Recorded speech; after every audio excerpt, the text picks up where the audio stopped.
Wildfire and Steel, Mage Saga Book 3, written and narrated by J.J. Green. Chapter 1. Ostalon was at war. The Shurras were attacking the Dirksons' base planet, and Carina and her siblings were running out of places to hide. For days they had travelled from refuge to refuge, fearing the collapse of their latest home from bombardment, or that Castiel was on their tail. They had not seen their evil brother, however, and for the moment the bombing had stopped. "We have to try to find some food, Bryce," said Carina. "The kids haven't eaten since yesterday." "I know. Let's go now, while it's quiet." They had discovered a basement in an abandoned house the previous day, and with practiced ease, Carina's siblings had made the place as comfortable as possible. Parthenia and the twins, Oriana and Fern, had dragged rugs down from the upper floors, and Nala had made it her job to furnish the place with cushions. The mage children and their non-mage sister, Nala, were keeping themselves occupied with quiet games. The youngest sibling, Darius, had found a pack of playing cards and was arranging them face upward in rows. To avoid discovery by their brother, they had to remain inconspicuous, but children's games would not put food in their bellies. Carina asked her oldest sister, Parthenia, to watch the younger children. Parthenia agreed. She was always quick to help in whatever way she could. Carina and Bryce climbed the stairs from the basement and emerged in the kitchen. The pantry and cupboards had been the first places they had searched when they arrived, but the food storage spaces were predictably empty. The war had thrown Ostalon into chaos. All the regular systems of food distribution had broken down, and people had to take whatever they could find. Carina had not figured out what she would do when the day came that she couldn't feed her siblings. After checking the street was deserted, Carina and Bryce passed the front door, which had jammed open due to its warped frame. They ran to the end of the street on the shadowed side, where rays of the rising sun hadn't reached. While they searched for food, someone would eventually see them, but it was important that no one guessed where they'd come from. The last thing she wanted was someone snooping in their hideout while she was gone. It was the best she could do to protect those she had to leave behind. They headed out of the residential area and toward the nearest commercial district. They had to travel on foot. Carina could have unlocked a vehicle with a cast, but no working autocars were to be found. Anyone with the ability to leave the city had driven away days ago. She spotted the bombed-out bakery from halfway down the street. The building's ruins were still smouldering from the most recent attack, but looters had already infiltrated the place. She could see shadows of figures moving inside the broken remains. If she and Bryce didn't enter it soon, there wouldn't be anything left to scavenge. She nudged him with her elbow and pointed. "I see it." They crossed the road and sped up their pace. Carina hoped no one would give them any trouble. Usually, if plenty of goods remained, there was no fighting. Everyone took as much as they could carry and quickly departed. But if most of the goods had been taken, people grew belligerent and things got physical. She wasn't bothered by the prospect of fighting Ostalonian citizens who had not trained military, but she didn't want to hurt anyone. As they arrived at the demolished bakery, she spied an older couple coming down the street from the other direction. More hungry people hoping for something to fill their bellies. A smoking rafter had crashed down and was bisecting the doorway. She quickly ducked below it and went inside the shop. "Be careful," Bryce said as he followed her. "I don't like the look of that ceiling." Little of the ceiling remained. The passage of the airstrike was clearly marked from the roof 2 floors above, and the clear morning sky lit the bakery's interior. "Never mind that," Carina replied. "We need to hurry." The store at the front was already empty. Others had arrived before them to take whatever baked goods had remained on the shelves. The place stank of smoke and burned wood, and the air was hazy. Carina walked through to the back of the building. "Out of my way," a burly man warned. meeting her from the opposite direction. He was carrying a sack of flour over his shoulder. "Carina," said Bryce in a warning voice. She stepped backward to give the man room to pass. "Don't worry, I'm not going to do anything," she said to Bryce. She guessed more sacks of ingredients were stored in the back. If it came down to it, she would do everything in her power so that her family didn't starve, including fighting. But things weren't so bad that she'd been forced to challenge someone else for their food, yet. When the man had passed her by, Carina stepped into the back room of the bakery. The Shura's attack hadn't penetrated here, and the power in the city had been off for days, so the place was dark. She could hear scuffling, and she paused a moment so her eyes could adjust to the low light. A few seconds later, she saw the source of the noise. 2 figures were grappling over something. One of the figures was gripping a small sack to her chest, and the other, also a woman, was trying to pry it from her fingers.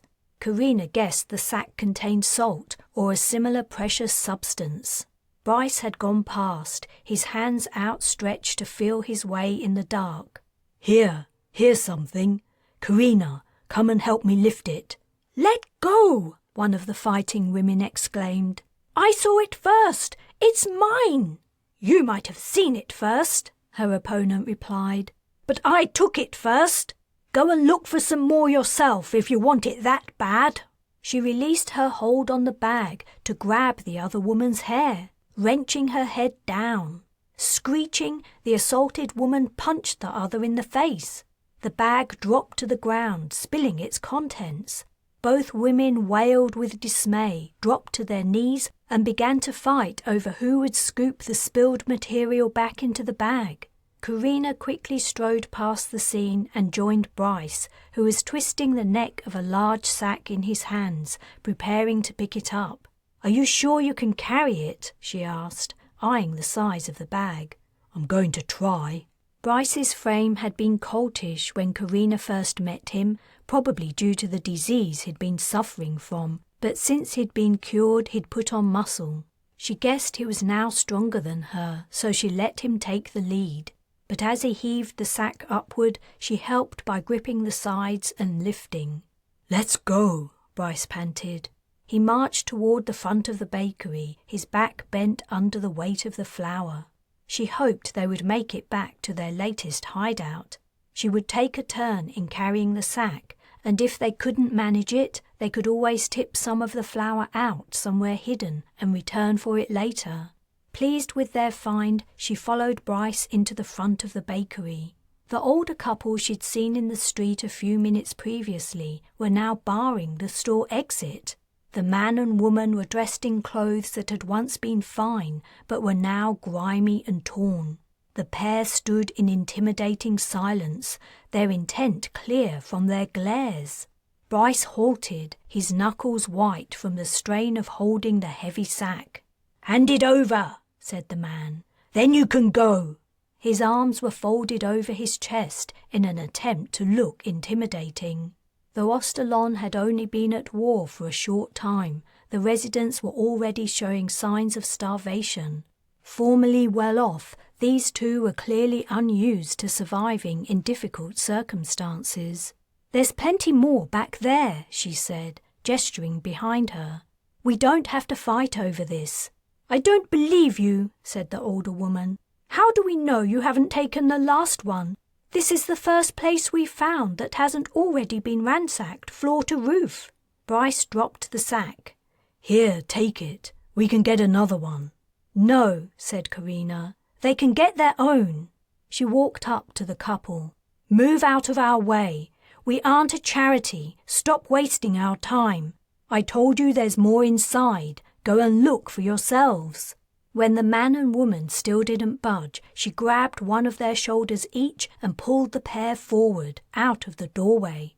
The woman stumbled. "Hey!" the man exclaimed, raising a fist.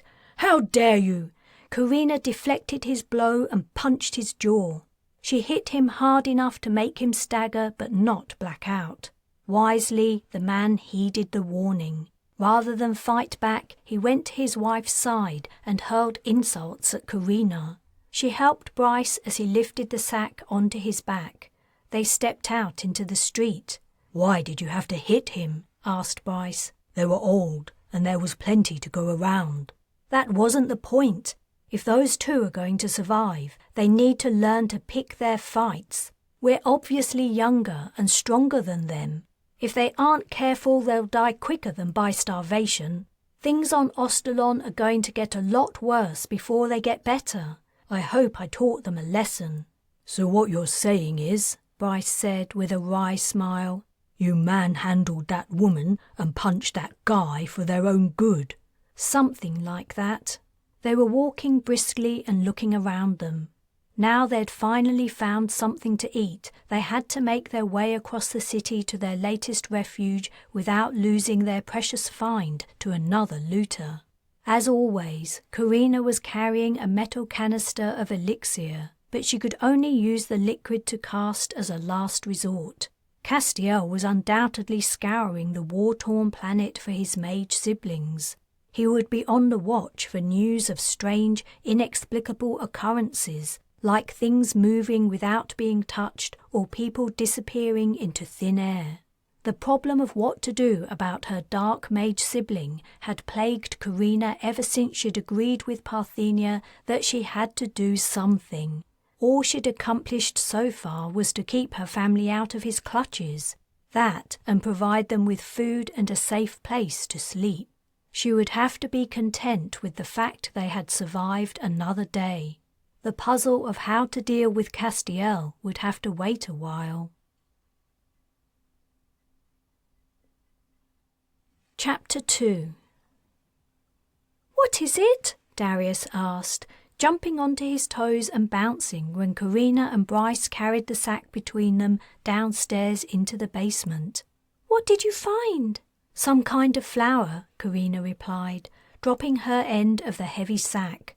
Her back was sore and her hands were aching and raw from gripping the rough material. Every day she and Bryce had to walk farther to find food. Looters were steadily cleaning out the city. She wondered if the time had come to relocate somewhere else on Ostalon. "Is that all?" Darius asked. He'd opened the sack, revealing the grainy white powder. He looked up at Carina, his big brown eyes plaintive. "What do you mean, is that all?" asked Bryce. "We can make some delicious fried cakes from this stuff." "Except we don't have any oil or fat," Oriana said. "Baked cakes, then." Oriana pouted and rested her chin on her hand. She was sitting next to her twin on a broken-down sofa that had been dumped in the basement of the abandoned, partially demolished house. Parthenia was playing a card game with Nala on the dusty rug. She put down her cards, stood up, and walked to the sack. "This looks great. Very fresh. Thanks, Carina and Bryce, for finding it for us. I guess it's still pretty dangerous out there." She looked pointedly at Oriana, who muttered, "Thanks, Carina and Bryce." Darius murmured something unintelligible and returned to the cards. "I'll make us something to eat," Parthenia said. "You two sit down and rest." Carina could have hugged her sister. Of her 4 mage siblings, Parthenia was the only one who wasn't showing the effects of their luxurious, privileged upbringing. Though initially Darius, Oriana and Fern had risen to the challenges of a harder life, the novelty had clearly worn off. Parthenia was the only one who hadn't complained even once. Carina struggled to pity the others. They might have fallen from the highest to the lowest tier of society, but they were leading the same life she had lived for 6 years after Nine-Eye had died. Hunger, cold, and danger were daily obstacles to be faced. She hated to admit it, but she was disappointed in them. "I'm going to rinse off," said Bryce. Flour from the sack had coated his neck and hair. "Let's start a fire," Carina said to Parthenia. "There's no need. I can do it myself." "I know you can. I only want to help." Carina dragged the sack of flour across the basement floor to the cooking area. In one corner of the basement at the back of the house, a window opened high on the wall. Parthenia had made a small hearth from closely stacked stones on the concrete floor. Carina was pleased to see that a stack of wood had appeared nearby. Parthenia must have sent the children to gather it while she and Bryce had been gone. Now the power in the city was out, fire was their only source of warmth and heat for cooking, and of course naked flames were essential for making elixir. The wood was very dry and it looked like it had come from an item of furniture. Dry wood was essential to avoid creating smoke that would choke them in the small room and, worse, alert others to their presence. Parthenia scooped out a couple of cups of flour into a bowl and stirred in water until the flour clumped into crumbs. Then she clenched the crumbs together to make a ball and began to knead it. "You look like you know what you're doing," said Carina. "I would watch our chef in the kitchen sometimes when father wasn't home. Cooking looked like fun. I didn't think I would ever have the chance to do it, though. Father would have had a fit if I'd told him I wanted to do something as demeaning as creating dishes for others." Carina picked up a frying pan they had taken from another abandoned home days ago and brushed the dust from it. Oriana was correct in saying they had no fat for frying, but perhaps if they were careful the flour cakes wouldn't stick. She piled pieces of wood in the hearth and then balanced an iron grid on stones so that it sat over the sticks. Bryce returned, his hair wet. He invited Nala and Darius to play cards and sat down with them. "It's a shame there's no cast for cooking," Parthenia said. She pulled a piece of dough from her ball and began to flatten it into a disc. Carina said, "I used to think that too when I had no home. I can understand that it isn't possible to create food from nothing, but why we can't transform raw ingredients into cooked, I don't know. If there is a cast for that, Nai never let on. She always cooked everything from scratch. Maybe cooking is too complex. Casting seems to only cover simple actions like locate, send, transport, and fire." She lifted her elixir canister and took a sip of the liquid. The fire cast was one of the first Nai had taught her. She concentrated for a moment and wrote the character in her mind. When she opened her eyes, the wood in the hearth was already smoking. A moment later, a flame licked up and quickly the rest of the sticks caught alight. Parthenia put the frying pan on the iron grid, and after the pan had warmed, she put a circle of uncooked dough onto it. Her expression was closed and somber. Carina wondered what she was thinking. Parthenia had spent so much of her life hiding her true feelings out of fear of angering her father. Neutral features were a habit. Carina put a hand on her sister's shoulder. "Thanks for all your help. I couldn't do this without you." The response Carina received was unexpected. "Do what exactly?" Parthenia said tightly as she broke off a second piece of dough and began to roll it between the palms of her hands. "You know what I mean. You've helped us to stay safe and survive." "Oh, thanks." Parthenia's tone was hard and her eyes had turned stony. She picked up a stick to push under the flat flour cake in the frying pan to flip it. "Parthenia, what's wrong?" Her sister glanced over her shoulder at Bryce, Nala and Darius playing cards on the rug and at Oriana and Fern who were dozing on the sofa. She said softly, "When are we going to do something about Castiel? We have to stop him." Carina sat back on her haunches. "So that's what's been bothering you? You know we can't locate Castiel. Unless we have something personal of his, we can't do it. He could be anywhere on Ostalon, or he even might have left the planet. But he's probably still at Langley's estate. We could look there. Carina, you've seen what he's doing. We can't let him continue." Carina was only too aware of what Castiel had been doing. Though they hadn't caught sight of their brother, twice they had seen evidence of his activities. Shura forces had managed to break through the Dirksen defences and land at the spaceport, but the troops running from their landing craft had burst into flames. They had also seen airborne Shura shuttles split into 2 pieces and their occupants plummet to their deaths. Unable to find Castiel, Carina and her siblings hadn't been able to repulse his casts. They had been forced to watch the scenes helplessly in dismay. Castiel had been active in defending Ostalon from the Shura attack, and Carina guessed that he'd only begun to explore the range of devastation he could inflict on the Dirksons' enemies. "I know," Carina answered her sister. "I know we should do something.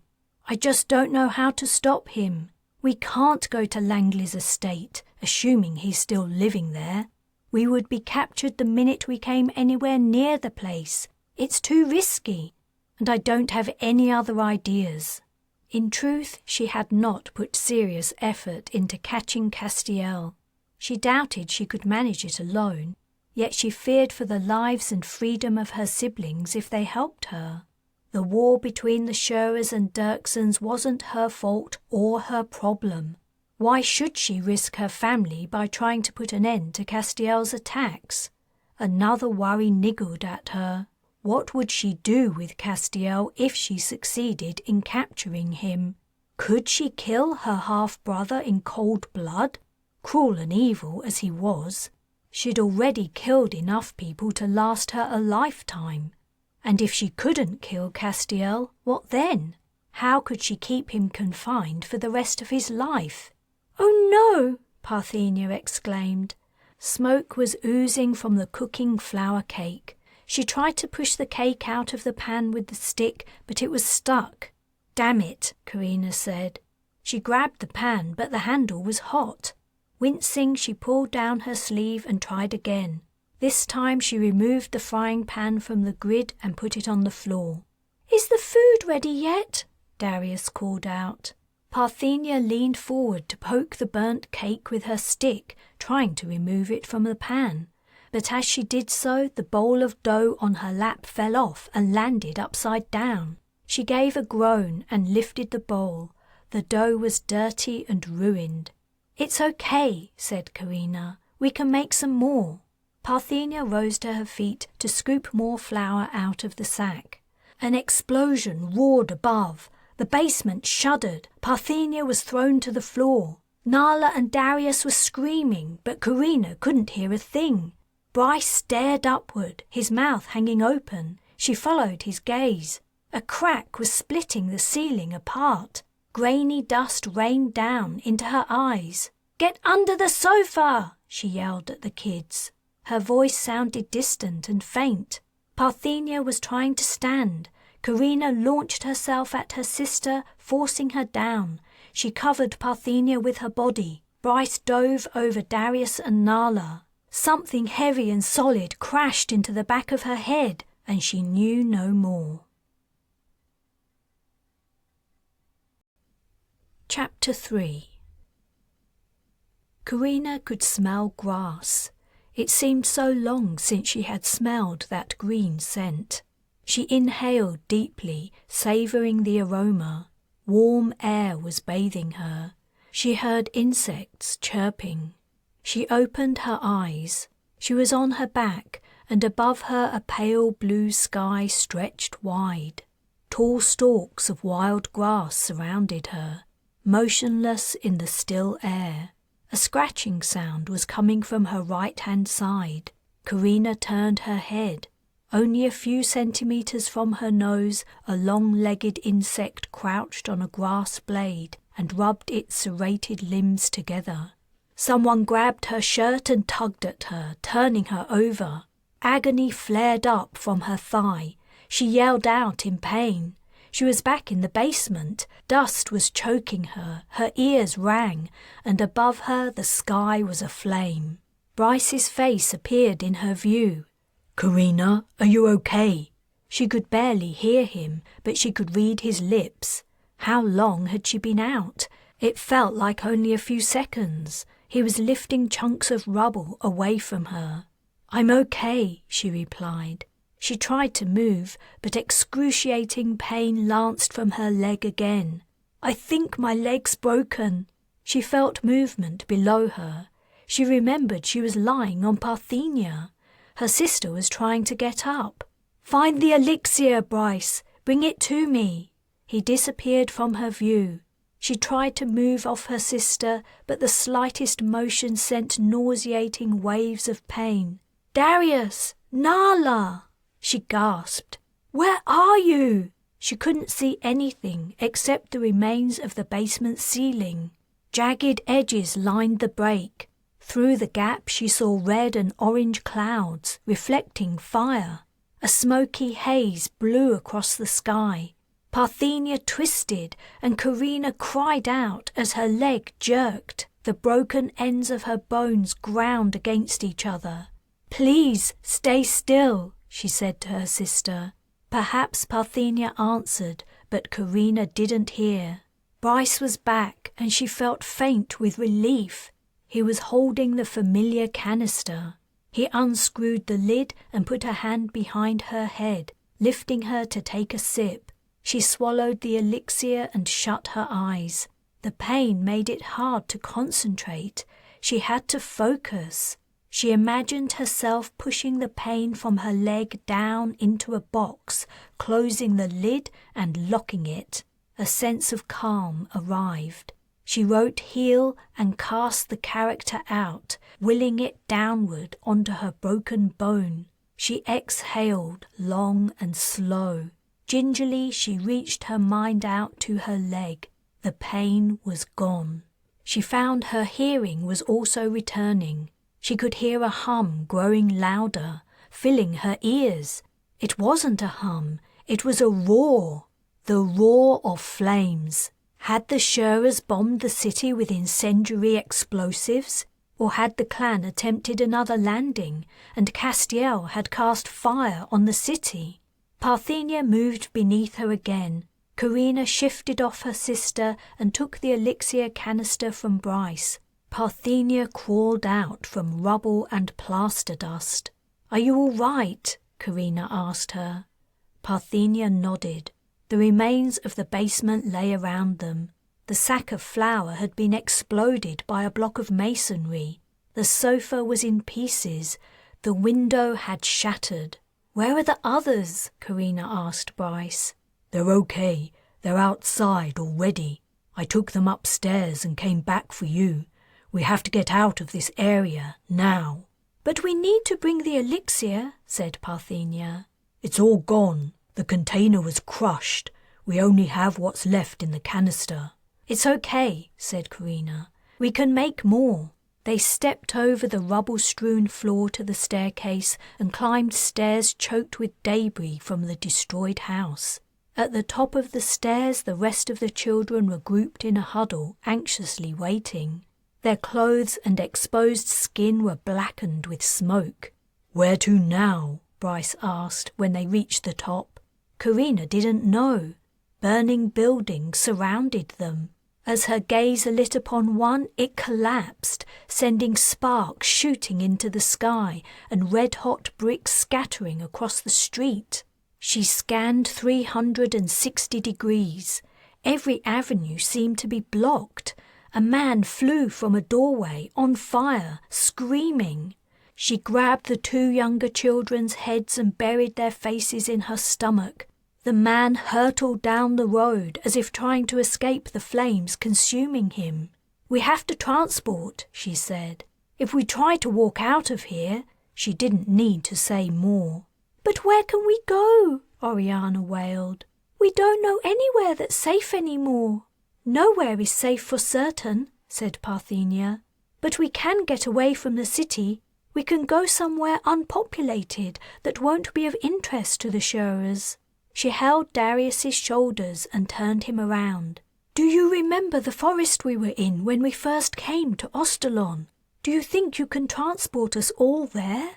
The little boy's face was pale and his eyes were wide with fear, but he nodded. "Are you sure it's safe, Parthenia?" Carina asked. "How far away is this place?" "I don't know exactly. It's on this continent. I think Darius can do it." "Not all of us at once, though," said Carina. "It's too risky. 2 at a time, in case something goes wrong. and let's swap personal things so we can find each other again if we're separated." They hastily emptied pockets and found small items to share around. Darius had a pair of dice that he split between Parthenia and Oriana. Nala gave Carina a hair ribbon. Bryce had nothing except a ring. He pulled it from his finger and pushed it into Carina's open hand, folding her fingers over it. In 10 or 15 seconds they were done. The buildings around were going up like torches. The air was growing unbearably hot and Carina was struggling to breathe. She handed Darius the canister. "Who goes first?" he asked. "Bryce, Fern and Nala together." "No," said Oriana. "I want to stay with Fern." "I want Bryce to be with Nala," said Carina. "I can do it," Darius said. "Nala is only little, like me." Oriana pouted, but she hugged her twin goodbye. "Transport those 3 first," Carina told Darius. "Then Oriana and Parthenia, then you and me."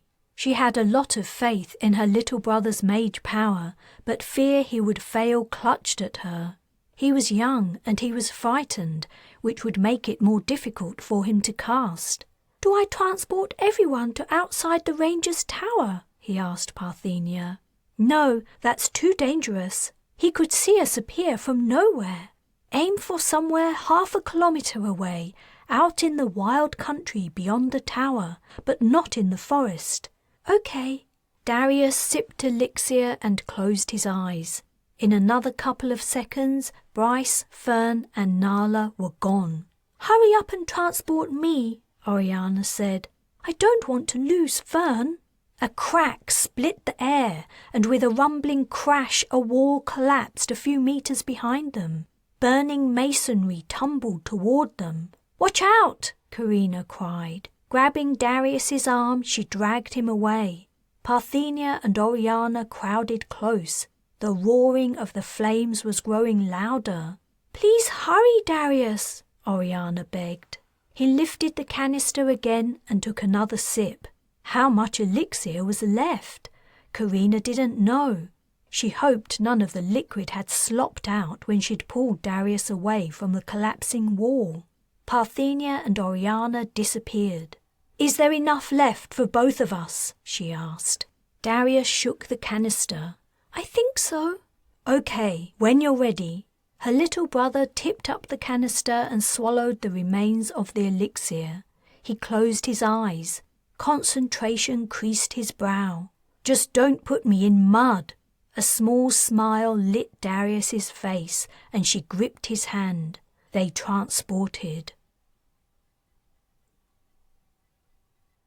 Chapter 4. Castiel watched the shuttle's display in silence.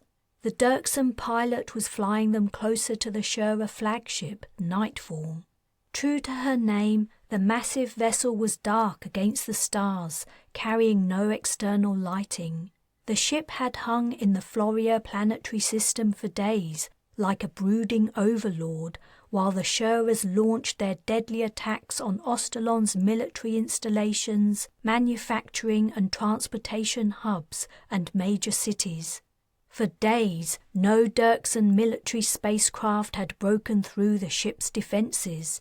Many had been destroyed in the attempt. As Castiel watched, more Dirksen military vessels were harrying Nightfall in an effort to distract her crew from the small, unarmed shuttle. Dirksen reinforcements were on their way to the Floria system, but if nothing turned the tide in the battle for Ostalon by the time they arrived, the planet would be smoking ash and rubble. Castiel recalled a Shura attack on another Dirksen planet, Sestrath, a military stronghold. His half-sister, Carina, had destroyed an oceanside military base there. In that attack, the Shuras had wanted to preserve as much of the planet's infrastructure as they could, and they'd succeeded. The capture of Sestrath had yielded valuable equipment and intel, and the planet was now a Shura stronghold. His father's clan clearly had no intention of treating Ostalon in the same manner. Their attack had been relentless and devastating. Did the Shurers know the world harboured the mages who had escaped them? The moment Carina had taken the mages from Nightfall, the Shurers had lost key, highly effective resources. If the clan thought retrieval of them would be impossible, it made sense to attempt to destroy the mages instead. Mages made excellent weapons, as the Shurers aboard Nightfall were about to discover. "Are you within range to do your thing yet?" Rhys Dirksen asked. "I don't think we can get much closer without attracting attention." "Don't speak to me," said Castiel. "I have to concentrate." Ignoring Langley Dirksen's son sitting next to him, he filled a beaker with elixir. He had been watching the battle, noting the position of Nightfall's weapons when they fired. He regretted he hadn't asked his father for a tour of the ship during the weeks he'd lived aboard it. If he'd known where the fuel tanks were situated, he could have cast fire into them, the same as his brothers and sisters had when they destroyed the Dirksen shipyard. Langley Dirksen had warned him that capturing the ship was preferable to destroying it. Such a vessel would be a valuable asset for the Dirksens. Nonetheless, Castiel itched to make a spectacular end to Nightfall. That would make the clan take notice of him. His standing among them would rise to heady heights. As it was, his contribution to Ostalon's defence had been all but ignored, it seemed. He knew he could do so much more and rise so much higher if only they would let him. Another of his problems lay in the fact that more than half of his long-distance casts failed. He hadn't had the same practice as his siblings, and though he'd watched many of the lessons their mother had taught, the information she'd passed on had been patchy and unreliable. Carina had demonstrated what a properly trained mage could do. "I really think you should do something now," urged Rhys. "And I said, be quiet," Castiel snapped. He hated Langley's son.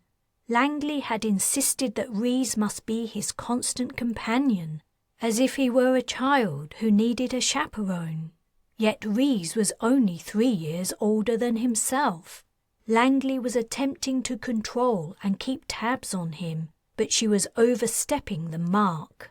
Langley Dirksen was one of several problems Castiel intended to solve when he had the opportunity, when he had helped to rid Ostalon of the Shurer's presence and showed the Dirksens that a new force had appeared in their midst. He lifted the beaker to his lips and swallowed its contents in several large gulps. He had practiced the cast he intended to make many times with success, but he'd never attempted it on such a scale before. He could not use split again. Though his strength and skill grew stronger every day, he could not tear such an immense vessel as Nightfall in two. Also, despite his annoyance, he had heeded Langley's exhortation to avoid damaging the ship if he could. What he intended would not be spectacular, but it would be effective. The remaining Dirksen fleet would be able to move in and complete Nightfall's defeat. Castiel closed his eyes, centered his consciousness, and dove deep into his mind, just as his mother had taught his siblings. In his mind's eye, he wrote the character Break. Next, he copied it several times. Finally, he propelled the characters at the Shurer flagship, aiming them according to his memory of Nightfall's weapons. Break was a simple cast that required little strength, but sending the characters across the void exhausted him. "Have you done it yet?" Rhys's voice intruded. "Damn it!" Castiel yelled, leaping to his feet. His flailing arm knocked over the jug of elixir and it clattered on the floor, the liquid spilling out in a flood. He leaned his face into Rhys's and said softly, "If you speak to me again while I'm casting, I'll rip you apart." Rhys's eyes became hooded and his expression sullen. If Castiel's warning scared him, he didn't show it. Castiel threw himself into his seat and rubbed his temple. He muttered, "It's done." The shuttle pilot had diplomatically ignored the altercation. He said, "The Shura ship has stopped firing." Castiel returned his attention to the display. What the pilot had said wasn't strictly true. One of Nightfall's pulse weapons continued to operate, but his cast had taken out most of its offensive capabilities. Relief and delight mingled in his chest. His casting ability was improving. He doubted Carina could have done any better. The Dirksen ships were not slow to take advantage of Nightfall's weakness. They were drawing closer to the ship and concentrating their fire on the remaining weapons. "You did it," said Rhys, though his tone was not celebratory. Was Rhys jealous? Castiel didn't particularly care. If Langley Dirksen's son envied his ability, the fact meant nothing to him. Except for one thing, though the Dirksens as a group might relish the fact that they had a mage working for them, the Dirksens as individuals might be less happy about the situation. Castiel imagined that politics and power struggles within the clan could yet impede his progress. His sudden appearance and rise to prominence could arouse suspicion and envy among its members. With the exception of Langley, the Dirksens might deeply distrust anyone who carried the name Shura, no matter how many times Castiel demonstrated his loyalty. Then there was the natural resentment that mage abilities excited in people. Castiel was all too aware of this. He had felt the same way himself for many years. He guessed some of the Dirksens would like nothing better than to put an end to this upstart intruder, even at the clan's expense. He was certain this was how Rhys felt, and especially so. Langley Dirksen's son had once been the focus of his mother's attention, but now that attention was directed at Castiel. "They're boarding her," the pilot exclaimed. Castiel couldn't see any Dirksen ships next to Nightfall on the shuttle's display. He had removed his comm in order to concentrate on casting, so he slid the device into his ear. One of the Dirksen vessels had indeed successfully gained entry to Nightfall. The boarders would be fighting the ship's crew in the passageways, trying to gain control of the ship. "Retreating to a safe distance," said the pilot. "Why?" Castiel asked. "I'm guessing the Shuras might not want us to have their ship," said Rhys. "You got it," the pilot said. Acceleration forced Castiel forward as the shuttle swept away from Nightfall. Dirksen ships were taking out the weapon that his cast had failed to break. Other Shura ships continued to try to defend the flagship, but the Dirksens were successfully fending them off. The battle for Ostalon was turning, and Castiel's contribution to the fight had been instrumental, the key success. No Dirksen could deny it. In return, he would demand recognition.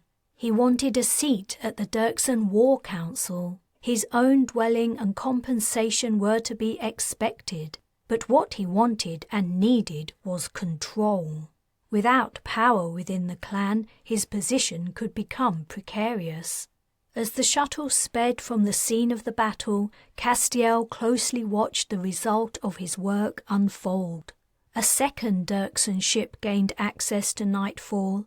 The ship's final working weapon ceased firing. A shuttle departed from the second boarding Dirksen ship, possibly transporting Shura captives to Ostalon. Nightfall hung in silence in the glittering black, Dirksen vessels surrounding it. Brilliant streaks of pulse fire cut across space as the remaining Shura ships fought to save their captain. He wished he knew a cast that would allow him to see inside things. He greatly desired to watch the close combat of the Shura and Dirksen forces in Nightfall. He wanted to see the exchanges of fire, the hand-to-hand combat, and the blood. He wanted to hear the screams, but that was all denied to him. Was there such a sea cast? He didn't know if it didn't exist or if Mother had kept it secret. He recalled that brat, Darius, claiming he had invented a new caste once. If it was true, the first thing he would do when he captured his brother would be to force him to create more castes. Was Darius on Ostalon? Castiel hoped so. He hoped that, along with his other siblings, Darius had not been able to escape. Things were soon to become more stable, and then Castiel would be able to initiate a thorough search for his brothers and sisters. As long as they were free, they would be a threat.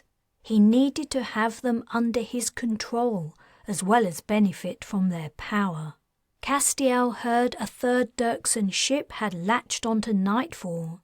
The flagship was truly defeated. The pilot cursed, breaking Castiel's train of thought. He looked up at the display. Nightfall's dark hull was rent with radiant light. She was blasting apart. "Are we safe?" Reese asked. "Still working on it," came the pilot's stiff reply. Rather than allow their flagship to fall into Dirksen hands, the Shura command had given the order to self-destruct. As Castiel watched, Nightfall's hulking form dissolved into a snowstorm of speeding, flashing debris. It was the beginning of the end for the Shuras, and the commencement of Castiel's journey to power. Chapter 5. "When we settle down somewhere," said Parthenia as she scraped fine wood shavings from a stick with a knife, "the first thing I'm going to do is brew enough elixir to fill a water tank." Carina smiled. She was squatting next to her sister, waiting for her to finish adding elixir ingredients to the metal canister. It was good to hear Parthenia talk about the future lives they would lead, and not harp on about catching Castiel. Perhaps she'd given up on the idea. A gust of cold wind blew, cutting through Carina's clothes and raising goosebumps on her skin. "Hurry up, Parthenia," Oriana said. "It's freezing here, and I'm starving. Even if we manage to catch anything, it's going to take ages to cook it." Darius had done exactly as Parthenia had asked him and transported them to the wild lands on the other side of the continent, near where he and his sister had first arrived on Ostalon. His effort had used up the last of their elixir. It was a bleak wilderness. Aside from the tall tower in the distance where, according to Parthenia, a ranger called Jace lived, the area was empty of human habitation. The reason was obvious. The land was poorly drained and swampy. On higher ground beyond the tower, a dark, dense forest grew. They were safe for the moment, that was clear, but the downside of uninhabited regions was that they contained little to support human life. There was no fresh, clean water, nothing to eat, and nowhere to shelter. If they hadn't had the ability to cast, they wouldn't have lasted longer than a few days. As it was, survival was still difficult. After long searching, Carina had managed to find a firestone. Bryce had discovered an old bird's nest that would serve for tinder in a thicket, and the children had gathered whatever dry wood they could find. The water had come from one of the many pools in the area. Though it wasn't clear, let alone clean, boiling the water would make it safe to drink. They also had Carina's canister in which to brew the elixir. When Parthenia had added all the ingredients, Carina would make a fire. But she remained worried about their long-term prospects. They had been hiding from Dirksen patrols and Shura attacks for nearly a week, struggling to find enough to eat and to stay warm and dry. She felt they had been circling the edge of a drain, managing to avoid being sucked down for now, but how much longer could they keep it up? "It's ready," Parthenia said, putting down Carina's knife. "Good job," said Carina. "Okay, everyone, gather around. I want you to watch me." "But we've watched you do that before," said Nala. "I know, And as soon as we have plenty of materials and time, I'm going to make you all practice until you can do this yourselves. You never know, one day you might not have me around." Darius grabbed Carina around her neck. "You're always going to be around." "I hope so," she said. "But you're going to watch me carefully anyway, right?" Darius replied, "Uh-huh," and sat on his haunches, staring so intently at the little pile of tinder, Carina almost laughed. "Oh, hurry up," said Oriana. "I'm so hungry." Carina struck the knife against the firestone, causing sparks to fly onto the tinder. Before long, smoke began to ooze from the dry material. She teased a glow by blowing steadily into its center. When a flame licked up, she put the tinder into a little pile of sticks and knelt on the ground so she could blow into the pile. She added thicker sticks when more flames sprang up. Soon the metal canister was sitting at the edge of a small fire, its contents simmering. "Are you sure there are things we can eat in there?" Fern asked Parthenia as they waited for the elixir to be ready.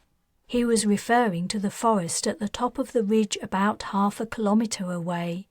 "There are things," his sister replied. "I'm guessing we can eat them, providing we can catch them," Oriana said, her hand absent-mindedly resting on her stomach. "This should help," said Carina. The elixir had simmered long enough. She lifted the hot canister away from the embers so the liquid could cool. With sufficient time, she guessed she might be able to make a trap to catch a forest-dwelling animal, but she'd had an idea that might be quicker and less reliant on woodcraft.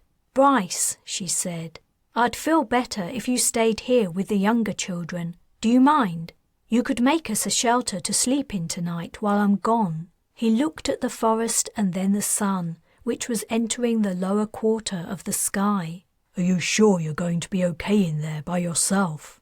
"If Parthenia and Darius spent hours walking through it alone without incident, maybe that means nothing dangerous lives there. But I wasn't planning on going by myself. I want to take Fern with me." "Cool," said Fern. "I'd love to come." "Can I come too?" Oriana asked. "No, I only need one of you in case I catch something heavy." She wanted to encourage her sister to be more independent and less clingy with her brother. For all Carina knew, the two could be separated at some point. Oriana was old enough to survive alone if she didn't pine for Fern. "Okay," said Bryce. "I already found a dryish spot about 400 meters that way." He pointed in the opposite direction to the forest. "When you come back, look for us over there." "We will," said Carina, as she pulled her shirt sleeve over her hand to pick up the canister and screw on the lid. The elixir would cool some more on their way to the forest. "Be careful climbing that ridge," said Parthenia. "It's slippery." "Come on," Carina said to Fern, who happily jumped up and joined her side as she began to walk toward the forest. "What are we going to do after we catch Castiel?" Fern asked when they'd been walking for a few minutes. "What do you mean? Are you asking what we're going to do with him or where we'll go next?" "Both, I guess. Honestly, Fern, I'm not happy about taking you all with me to capture Castiel. I know I agreed with Parthenia that he's too dangerous to be left to his own devices, but I'm having second thoughts about involving you guys too. The Shurras and the Dirksons won't stop at anything to get him back or to capture any of you. I've been wondering if I should take you all away and try to put as much distance between ourselves and Castiel and the entire galactic sector as possible." "Maybe we should kill him," Fern said quietly. He was looking away from Carina as he spoke. "I don't know if I could do that. And if anyone was going to do it, it had to be her. She couldn't expect any of Castiel's siblings to murder their brother, no matter what he'd done. Their mother had already killed their father. That was enough trauma for a lifetime. A ditch sat at the bottom of the ridge where the forest grew. They slid down the bank into the lower area, and Carina found herself up to her knees in mud. This stuff was slimy and evil-smelling too. Fern, being lighter, hadn't sunk in so deeply. He helped her free her legs from the clinging suction. They crossed the ditch and began to climb the bank. The canister of elixir had cooled until it was only warm. Carina slipped the container into her shirt so she had both hands free to scale the steep slope. Fern climbed beside her. At one point his grip on a tree root slipped and he slithered down a short distance. She waited for him to return to her level. "I used to think it would be nice not to have to live in our big house with Father," Fern said as he toiled upward panting. "I wanted to go to school like other kids and play outside in parks and in the streets. You might still be able to do that one day." He reached her and they continued to climb together. The top of the ridge and the outskirts of the forest lay a few meters higher. "I know this must sound funny," said Fern, "but sometimes I almost wish I was back in our house in Ithia.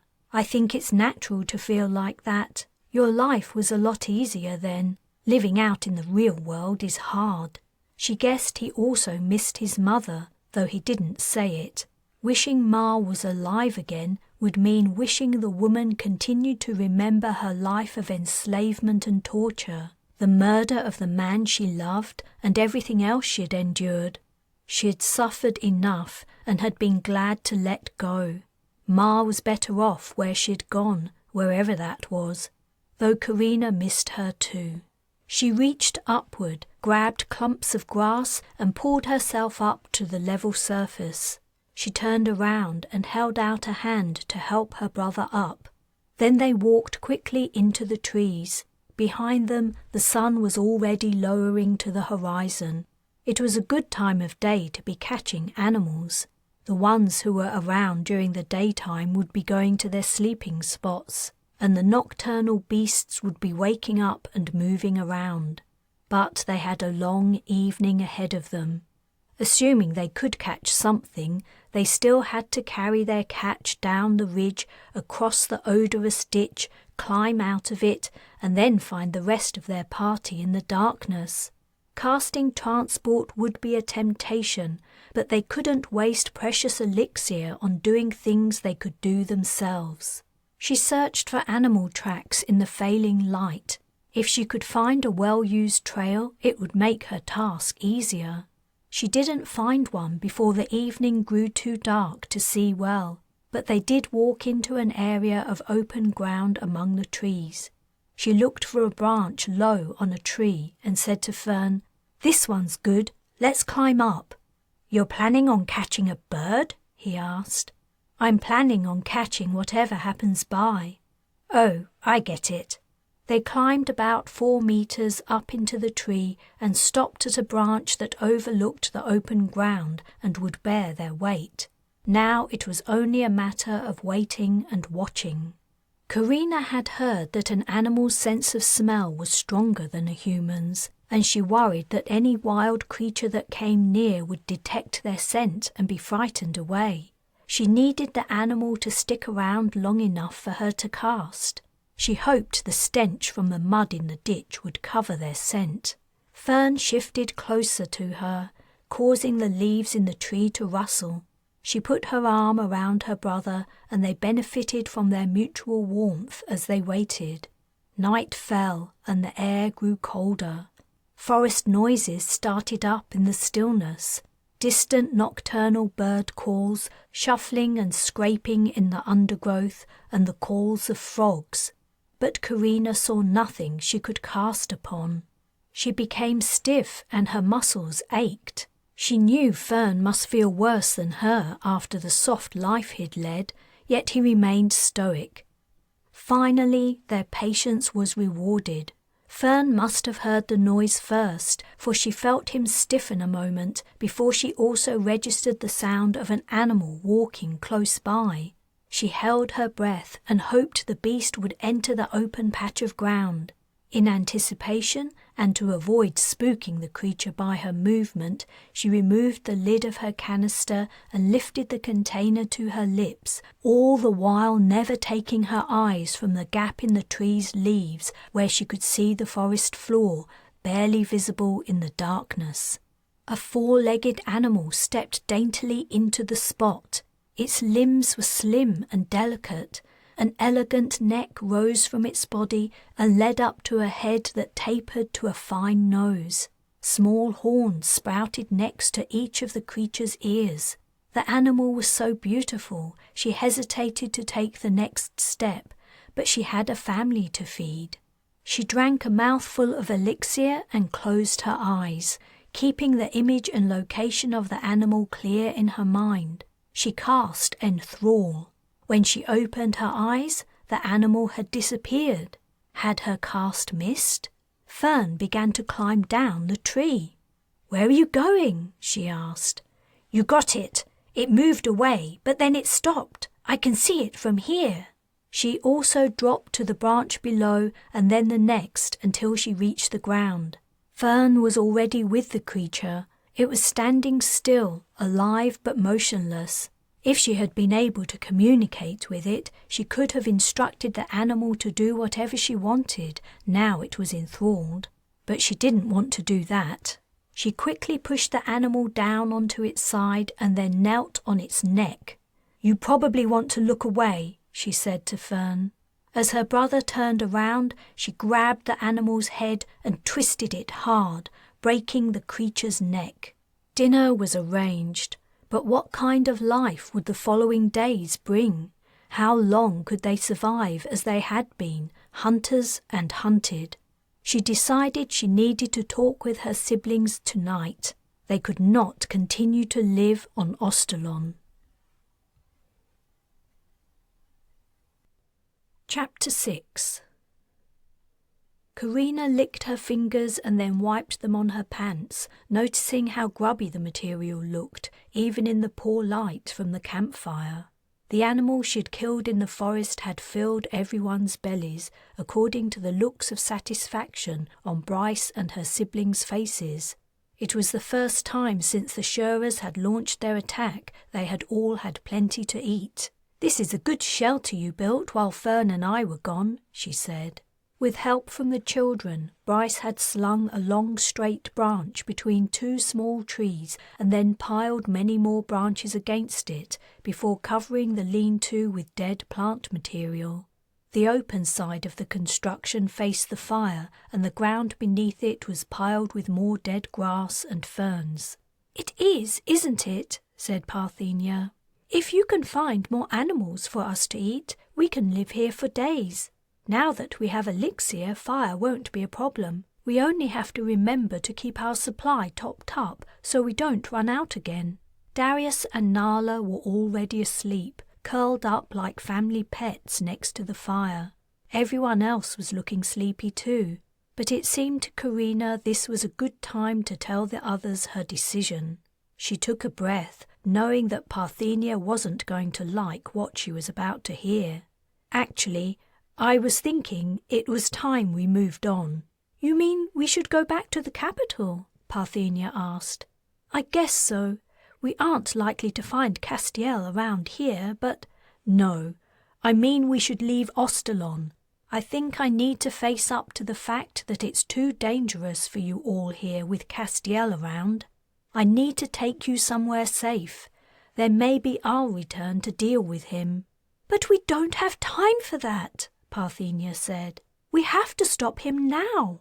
He plans on taking over the Dirksen clan. When he's in control of everything, he'll be untouchable. And who knows what horrible, evil things he'll do. Imagine if Father had ever run the Shurers. He would have treated everyone the same way he treated Mother. It would have been hell." "I understand what you're saying, but is any of that our fault? The Shurers turned a blind eye to how your father treated Ma, and the Dirksens worked hard to get their own mage. Well, now they have one. They'll reap what they sowed." "I'm not talking about the Shurers and Dirksens. I'm talking about the ordinary people. If Castiel gets any real power, they'll suffer terribly." "She's right," said Bryce. "With Castiel running the show, it's going to be a bloodbath." Carina thought back to her childhood and the cruelty she had endured at the hands of the ordinary people. She thought about the number of times she'd been beaten and tortured by non-mages. She had spent most of her short life viewing regular folk as a threat, yet she also hadn't forgotten the help she'd received from Bryce and from the military on the Nightfall when she'd escaped with her family. Her shoulders sagged and she nodded. "You're right. I have to prevent Castiel from doing his worst, but not here or now. You are all my responsibility, and we're barely surviving day to day. When I know you're safe, I'll find Castiel and try to stop him." "Do we get any say in this?" Parthenia asked. "We'll go out system," said Carina, ignoring her sister. "We'll find somewhere quiet and off the trade routes. When you're settled, I'll hunt for Castiel and remove him from the scene." She remained unsure of exactly what the latter entailed, but she would cross that bridge when she came to it. "How can we leave Ostalon?" asked Fern, chewing on a bone. "We don't have a ship." "No," Carina replied, "but maybe we can get one, especially now that everything's in disarray due to the war." "Can you fly it too?" Bryce asked. "I should be able to figure it out. I flew the Shura shuttle, remember?" Oriana said. "But where can we go? How do we know what planets are safe?" "I'll figure that out too. The first thing we need to do is find ourselves some transportation." "You sure have a lot of figuring out to do," said Bryce. Later on, Carina and Bryce were lying face to face inside the lean-to. Everyone else was fast asleep, and Carina was heading in the same direction. Darius lay behind her, and the rest of the children occupied the remaining space.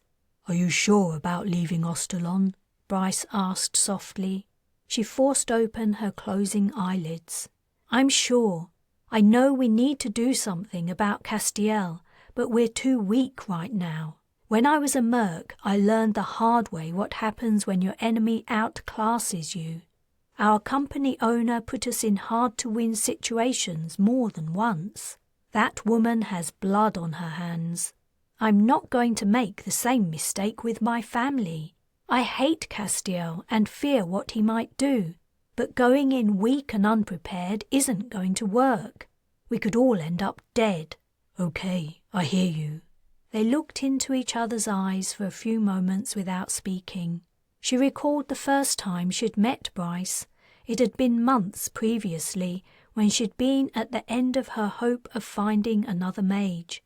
Bryce had followed her home while she was in a drunken haze. They'd kissed. In all the time they'd spent together since then, they'd never been so close again.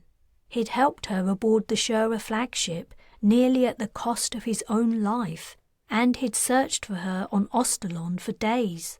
He'd said he wanted to be with her, but could a relationship between a mage and non-mage ever work out? Would Bryce be able to resist the desire to control her for his own gain? She didn't know. She couldn't deny that he'd proven his loyalty and trustworthiness several times over. But how long would that last? She feared becoming closer to him, knowing that her feelings would make her vulnerable. "Good night," she whispered. "Good night." After Bryce fell asleep, Carina also began to drift off. She was on a plain of tall grasses and wild flowers. A young, strong sun was scorching her exposed skin. The buzzing of insects filled her ears. She knew she'd been in that place before, but she couldn't remember when. Distant voices sounded behind her, and when she turned around, she saw some people approaching, wading through the grass as if walking through a shallow sea. She didn't think she could have imagined a more dissimilar group. One was very old and swathed in robes, barely hobbling along and using a stick for support. Another was tall and broad with a beard that reached to his middle. A third wasn't much more than a child, about Parthenia's age. As she was watching the group, the oldest lifted her head and looked directly at her. She raised a hand in greeting, and for some reason Carina felt compelled to return the salute. But before she could lift her hand, something drew her back to Ostalon. She opened her eyes and immediately knew what had wakened her. Footsteps. They were drawing closer. The walker was doing his or her best to be silent, but the ground was littered with plant matter. From her position next to Bryce, she could only see the night sky. She lifted her head to peer over her sleeping companion. The fire had died down, but the embers glowed, making it difficult to see much, but she could make out a tall black figure 10 or 12 meters away from their camp, moving slowly toward them. She had prepared for exactly such an event. Darius was sleeping against her back. She had told him what he had to do. She only hoped that grogginess from being woken from a deep sleep wouldn't affect his casts. She reached behind her, groped for her brother's shoulder, and sharply shook it. "Darius, wake up," she muttered. With relief she felt her brother stir. "Someone's coming. Remember what I said? Do it now." Despite his young age, Darius quickly and silently responded to her request. Carina was proud of how fast her little brother had learned to react quickly in dangerous situations. Proud, but also sad. She hoped he would be able to live a more normal childhood one day. He was moving, feeling for the elixir canister she'd given him. Carina fixed her eyes on the approaching dark stranger. Who was he? Was he the ranger Parthenia had mentioned? She guessed the man must have spotted the glow of their fire. She'd thought they weren't in sight of his tower. Was there nowhere on Ostalon where they could safely hide? No, they had to escape the planet, providing this stranger didn't catch them first. Suddenly, Bryce was gone. Darius had made his first cast. Bryce, Nala and Oriana would have an abrupt awakening after their transport. No one now lay between her and the stranger. The shadowy figure was at the fire. She heard Fern or Parthenia stir, probably awoken by the abrupt disappearance of their sleeping companions.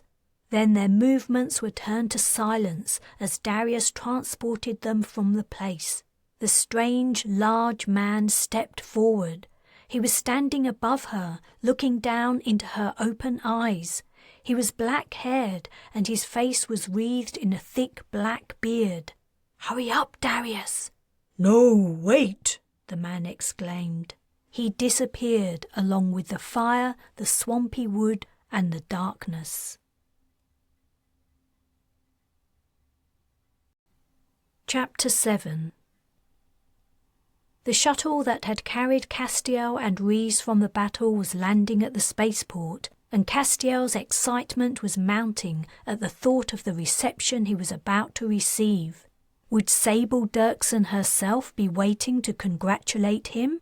Or perhaps he would be conveyed to her residence for a private audience. After all, it might be too much to expect the head of the Dirksen clan to travel out to meet him, in spite of the significant service he had performed in striking a monumental blow against the Shurers.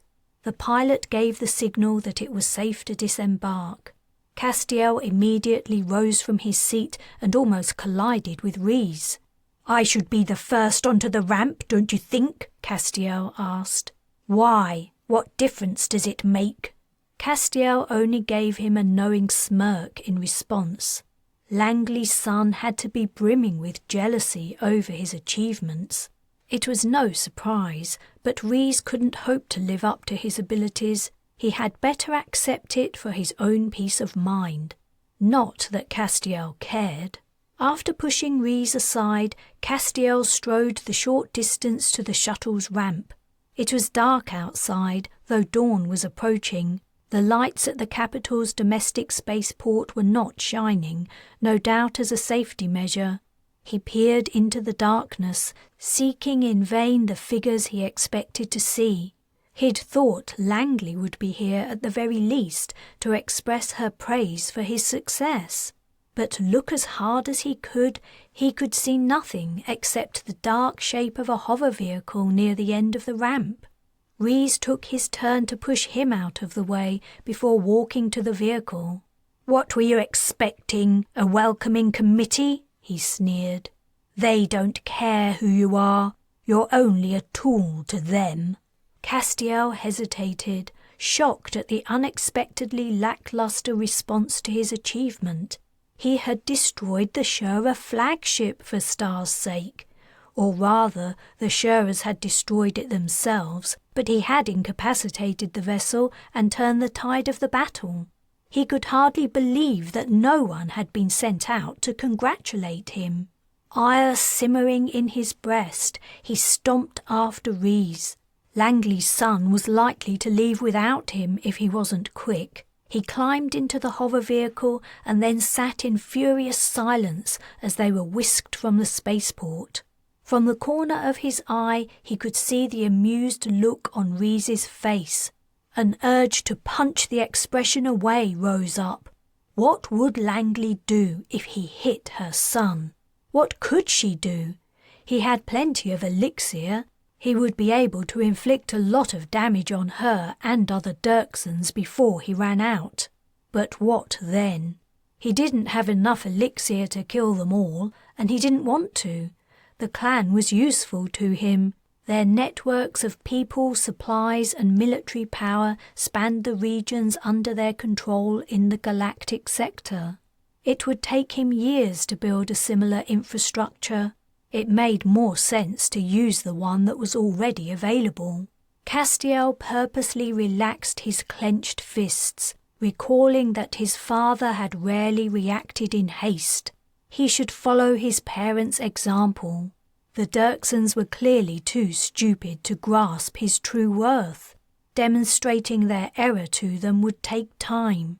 He had to be patient, and he had to concentrate his efforts on giving them explicit examples of his power. He had to impress them, and, perhaps even more importantly, he had to intimidate them. Fear brought respect. Father had controlled his family through fear. If it hadn't been for that bitch Carina, he would have raised the family status to the top of the Shura clan. Castiel wanted to follow his father's lead and succeed where he had failed, albeit in a rival clan. When they arrived at Langley's mansion, the woman was waiting at the door, dressed in a shimmering gown. Castiel climbed out of their vehicle and walked to the entrance. Langley embraced Rhys first. Castiel was not slow to note. Then she hugged him, but he didn't move his arms from his sides and remained stiff-backed. Langley's jubilant expression faltered and she looked a little afraid, presumably as she realized what she'd done wrong. "Come in. I took the liberty of arranging a victory celebration. I hope you don't mind. You must be tired. Would you like to freshen up and change before joining us?" Somewhat mollified, Castiel replied, "No, it's fine. I can go straight in."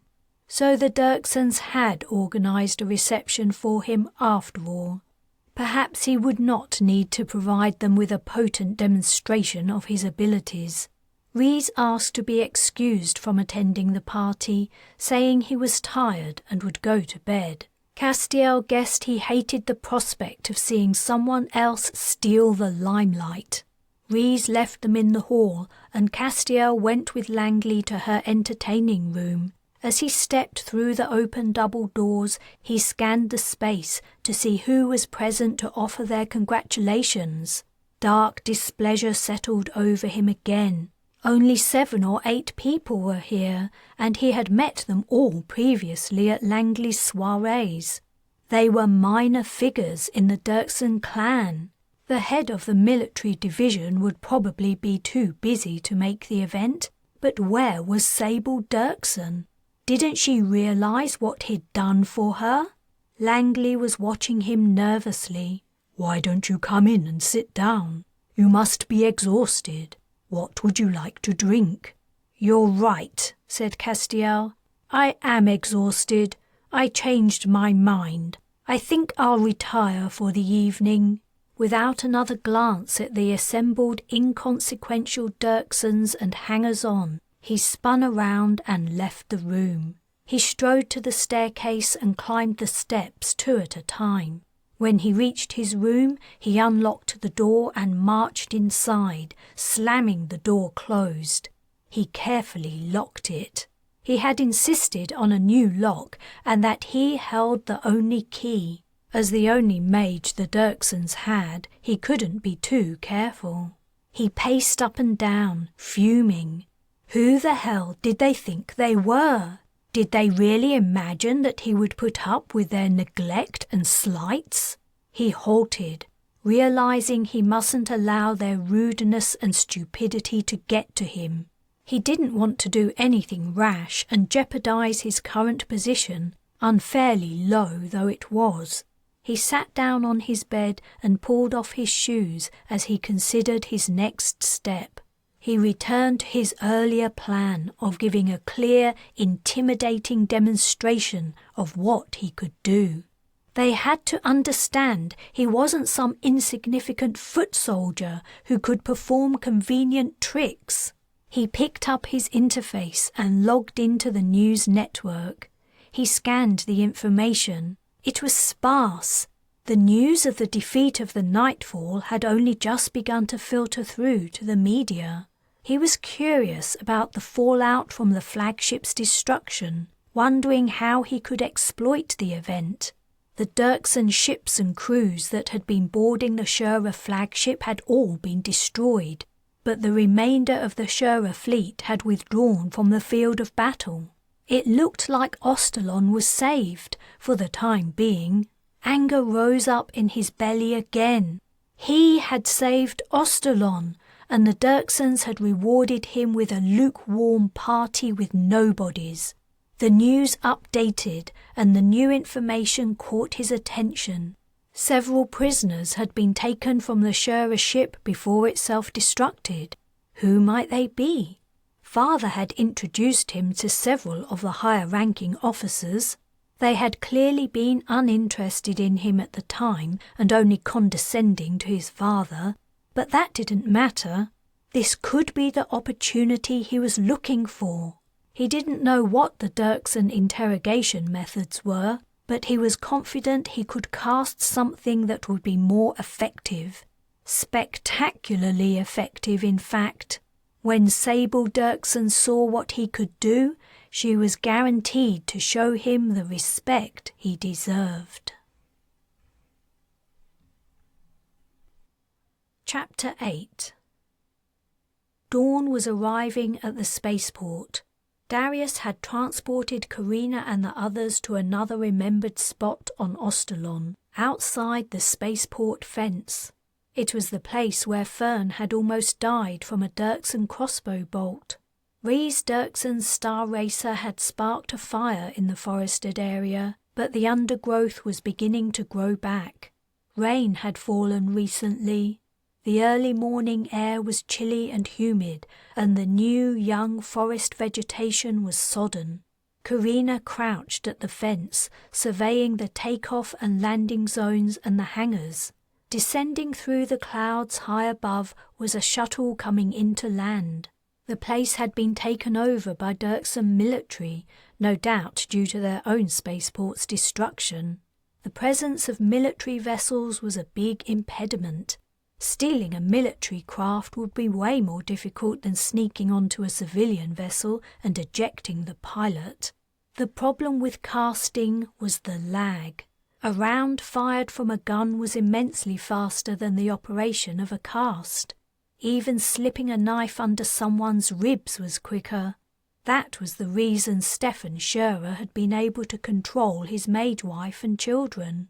It also meant the ability to cast wasn't a surefire guarantee they could steal a ship. After her inadequate amount of sleep, Carina's eyes and head were sore with tiredness. In the remains of the forest behind her, the children waited. Unable to lie down due to the wet ground, they were complaining about being cold and exhausted. But she didn't want to waste time resting before they made their attempt to leave Ostalon. They were back in dangerous territory where Shurers could launch another attack or Castiel might find them. The incident at their campsite in the uninhabited wildlands had made their danger even clearer. If someone could find them there in the wilderness, nowhere on Ostalon was safe. They had to leave at the earliest opportunity. A hand on her shoulder jolted Carina from her ruminations. Bryce was beside her, his features drawn with tiredness. She guessed she looked the same. Trying to survive the last few days had taken its toll on everyone. "What do you think?" Bryce asked, nodding at the shuttle that was lowering to the ground a couple of 100 meters away. "No, not that one. An incoming vessel is likely to be low on fuel. What we want is one about to take off, carrying enough fuel to take us a reasonable distance. Then we have to hope there's another system within shuttle range. I don't remember noticing one on the map when we were on our way here after escaping the nightfall. Then we have to pray we aren't shot to pieces trying to navigate through a battlefield." She gave Bryce a tight smile. "But if we try to steal a shuttle that's about to depart, won't troops be on their way over to it?" "Yeah, probably." Her lips drew to a line. "This isn't going to be easy." She stood up, her leg muscles stiff with squatting too long in the damp weeds, and walked over to her brothers and sisters. They were huddled in a group under the blackened limbs of a dead tree. Darius was writing numbers in the dirt with a stick, and the others were sitting on their haunches, listless, pale, and sleepy-eyed. Only Parthenia was active, replenishing their small supply of elixir over a smoky fire. That was another reason they had to act quickly. It was only a matter of time until someone at the spaceport became curious about the line of smoke reaching up to the sky, now clearly visible in the growing light of the approaching sun. "Listen, everyone," Carina said. "I need ideas on how we can work together to steal a ship and get off this planet. We have to cross the open space of the landing and take-off zone, get aboard a ship, and fly it out of here. And we have to do all of that without being shot. I've run a few scenarios through my head, like casting fire on a building to create a distraction or transporting troops a safe distance away, but everything seems too risky. I don't know if a fire will distract everyone, and even if we manage to transport every soldier out of that place, more could arrive in shuttles from the battle any minute." "Instead of transporting the soldiers away," said Fern, "could we transport their weapons to us? Then we can fight them." Carina smiled. "You think we can take on all the troops?" "We can try." Parthenia suddenly rose to her feet. "Whatever you all decide to do, you can count me out. I'm staying here. You can take all the elixir. I'll make some more for myself when you're gone." "What?" Carina exclaimed. "No! No way, Parthenia. You have to come with us. If you stay here alone, you'll die. Or even worse, Castiel will catch you." "I won't leave this planet while he's still a danger," said Parthenia. "I just won't do it. And you can't make me. You've decided for all of us without even a discussion about it. Who made you the leader? I don't have to do whatever you say just because you're the oldest. I'm not trying to boss you around. I'm trying to save your life, you idiot." As soon as she'd spoken, Carina regretted her words. She shouldn't have been so blunt, but she was running on a couple of hours' sleep and she was worried out of her mind about how she was going to protect everyone. But the damage was done. Parthenia strode away into the darkness. "Damn it!" Carina walked after her sister. "I'm sorry, Parthenia. I shouldn't have said that. Please, come back. Don't go off by yourself. It's dangerous around here." "Leave me alone!" Parthenia yelled. "Go and steal your spaceship. If I have to stay here and stop Castiel by myself, that's what I'll do. No! Carina had caught up to her. She grabbed her arm. Parthenia halted and faced her. Carina said, I can't let you do something so stupid. If you take on Castiel alone, he'll catch you and keep you captive. He'll torture you until you do whatever he says. Do you want to end up like Ma? Then help me. Don't run away. We'll never be this close to him again. If we leave now, we'll lose our best chance. Carina tried to think of a way to make her sister understand how wrong she was. Parthenia still saw Castiel not as a highly dangerous mage, but as her brother, and so her responsibility. She was only 15 and had no perspective on the situation. Carina was 3 years plus a lifetime of hardship older. She made another attempt to make her sister see reason. Look, I promise I won't give up on trying to stop Castiel. I'll come back. That's what you said before. Parthenia's eyes were hard, glittering in the rays of the rising sun. What? When? When Castiel was holding me at Langley Dirkson's mansion. You tried to rescue me, but then when things got tough, you left. You said you would come back, but you didn't. I had to get away from him myself. Carina was momentarily lost for words. What Parthenia was saying was true. Faced with the surprise repulse casts from Castiel, she had been forced to leave her sister in his clutches. She'd intended to return with a military-style assault, but then the Sherers had begun their attack. She grabbed her sister's shoulders. But I hadn't abandoned you. You saw me fighting in that mech battle, right? I was trying to win enough money to buy weapons. I was coming back for you. I just didn't get a chance. I would never have left you with Castiel, Parthenia. Not while I had breath in my body. Please believe me. Parthenia's defiant expression wavered. She broke eye contact. It doesn't matter now. I'm staying here. Take the others somewhere safe and then come back and help me deal with Castiel if that's what you really want. You can use the elixir canister to locate me when you return. I've touched it often enough. Carina was about to speak, but then she changed her mind. She could tell her sister had passed the point where she could be reasoned with. It was no surprise. They were all at the end of their tether. But that meant more than anything that they had to get away, and soon, before fatigue and stress caused one of them to make a fatal error. Okay, said Carina. If your mind's made up. It is. Carina gave her sister a brief hug before turning and walking back to the group. Not for a second would she entertain the idea of leaving Parthenia behind on Ostalon. Chapter 9. Where's Parthenia? Darius asked as soon as Carina returned from speaking with her sister. Her little brother had drawn numbers all over the damp dirt under the dead tree, and he'd managed to transfer plenty of dirt onto his face too. His voice trembled.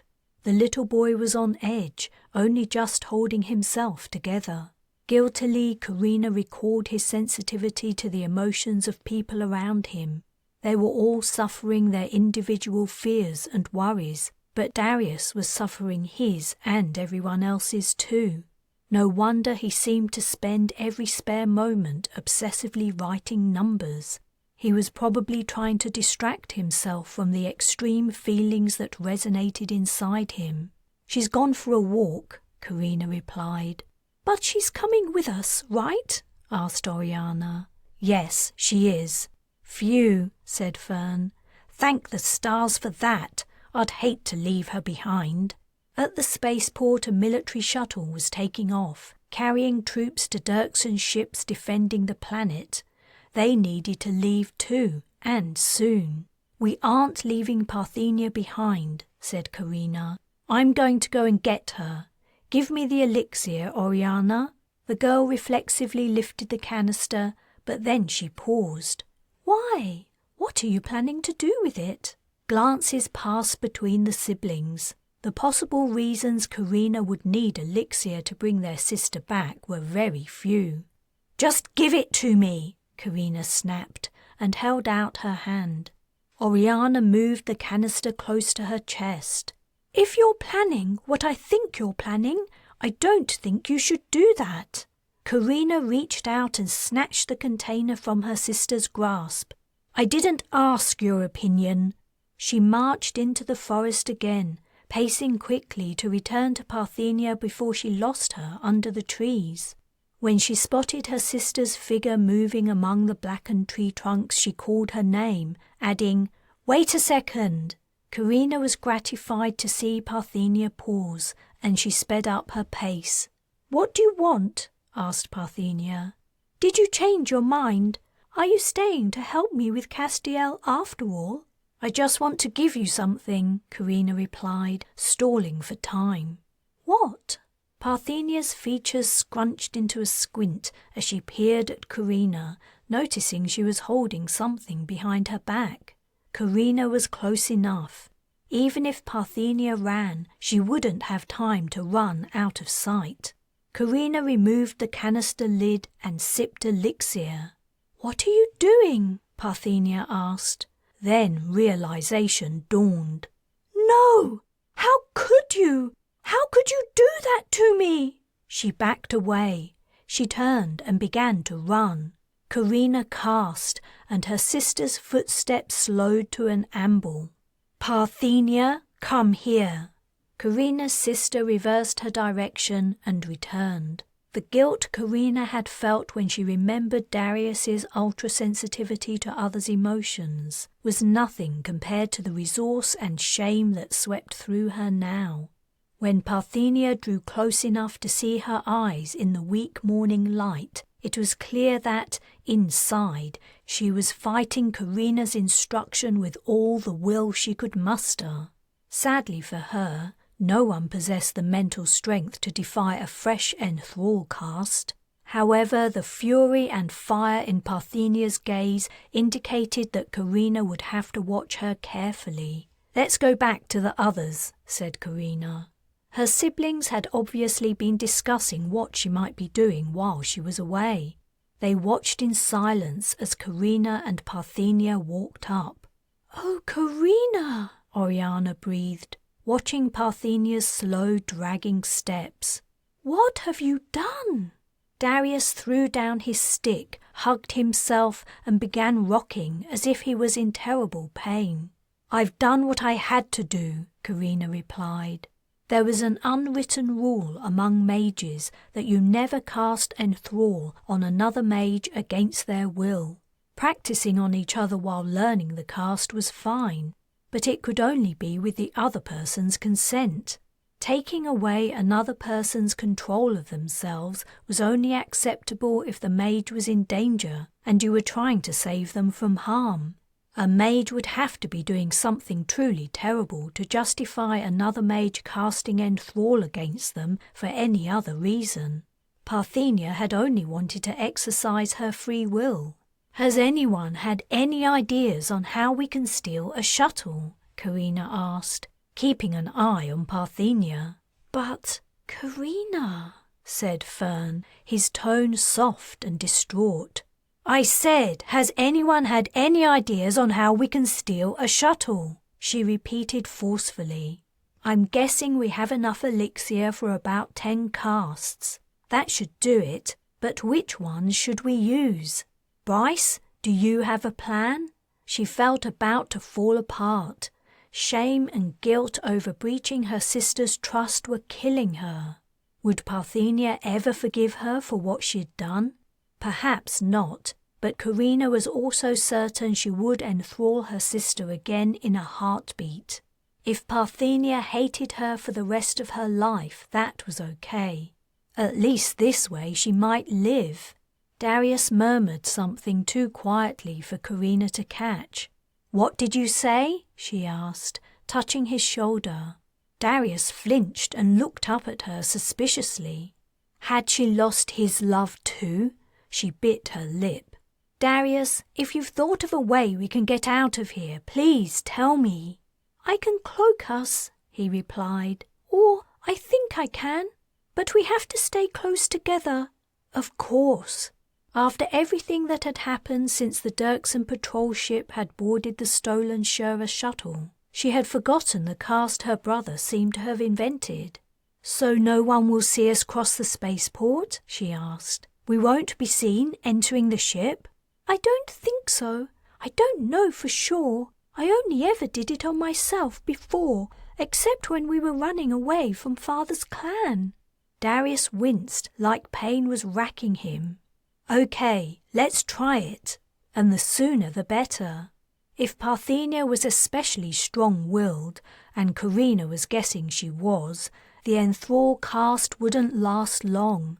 She would be forced to use more elixir to cast again and again, until she had gotten her sister so far from Ostalon she wouldn't be able to return.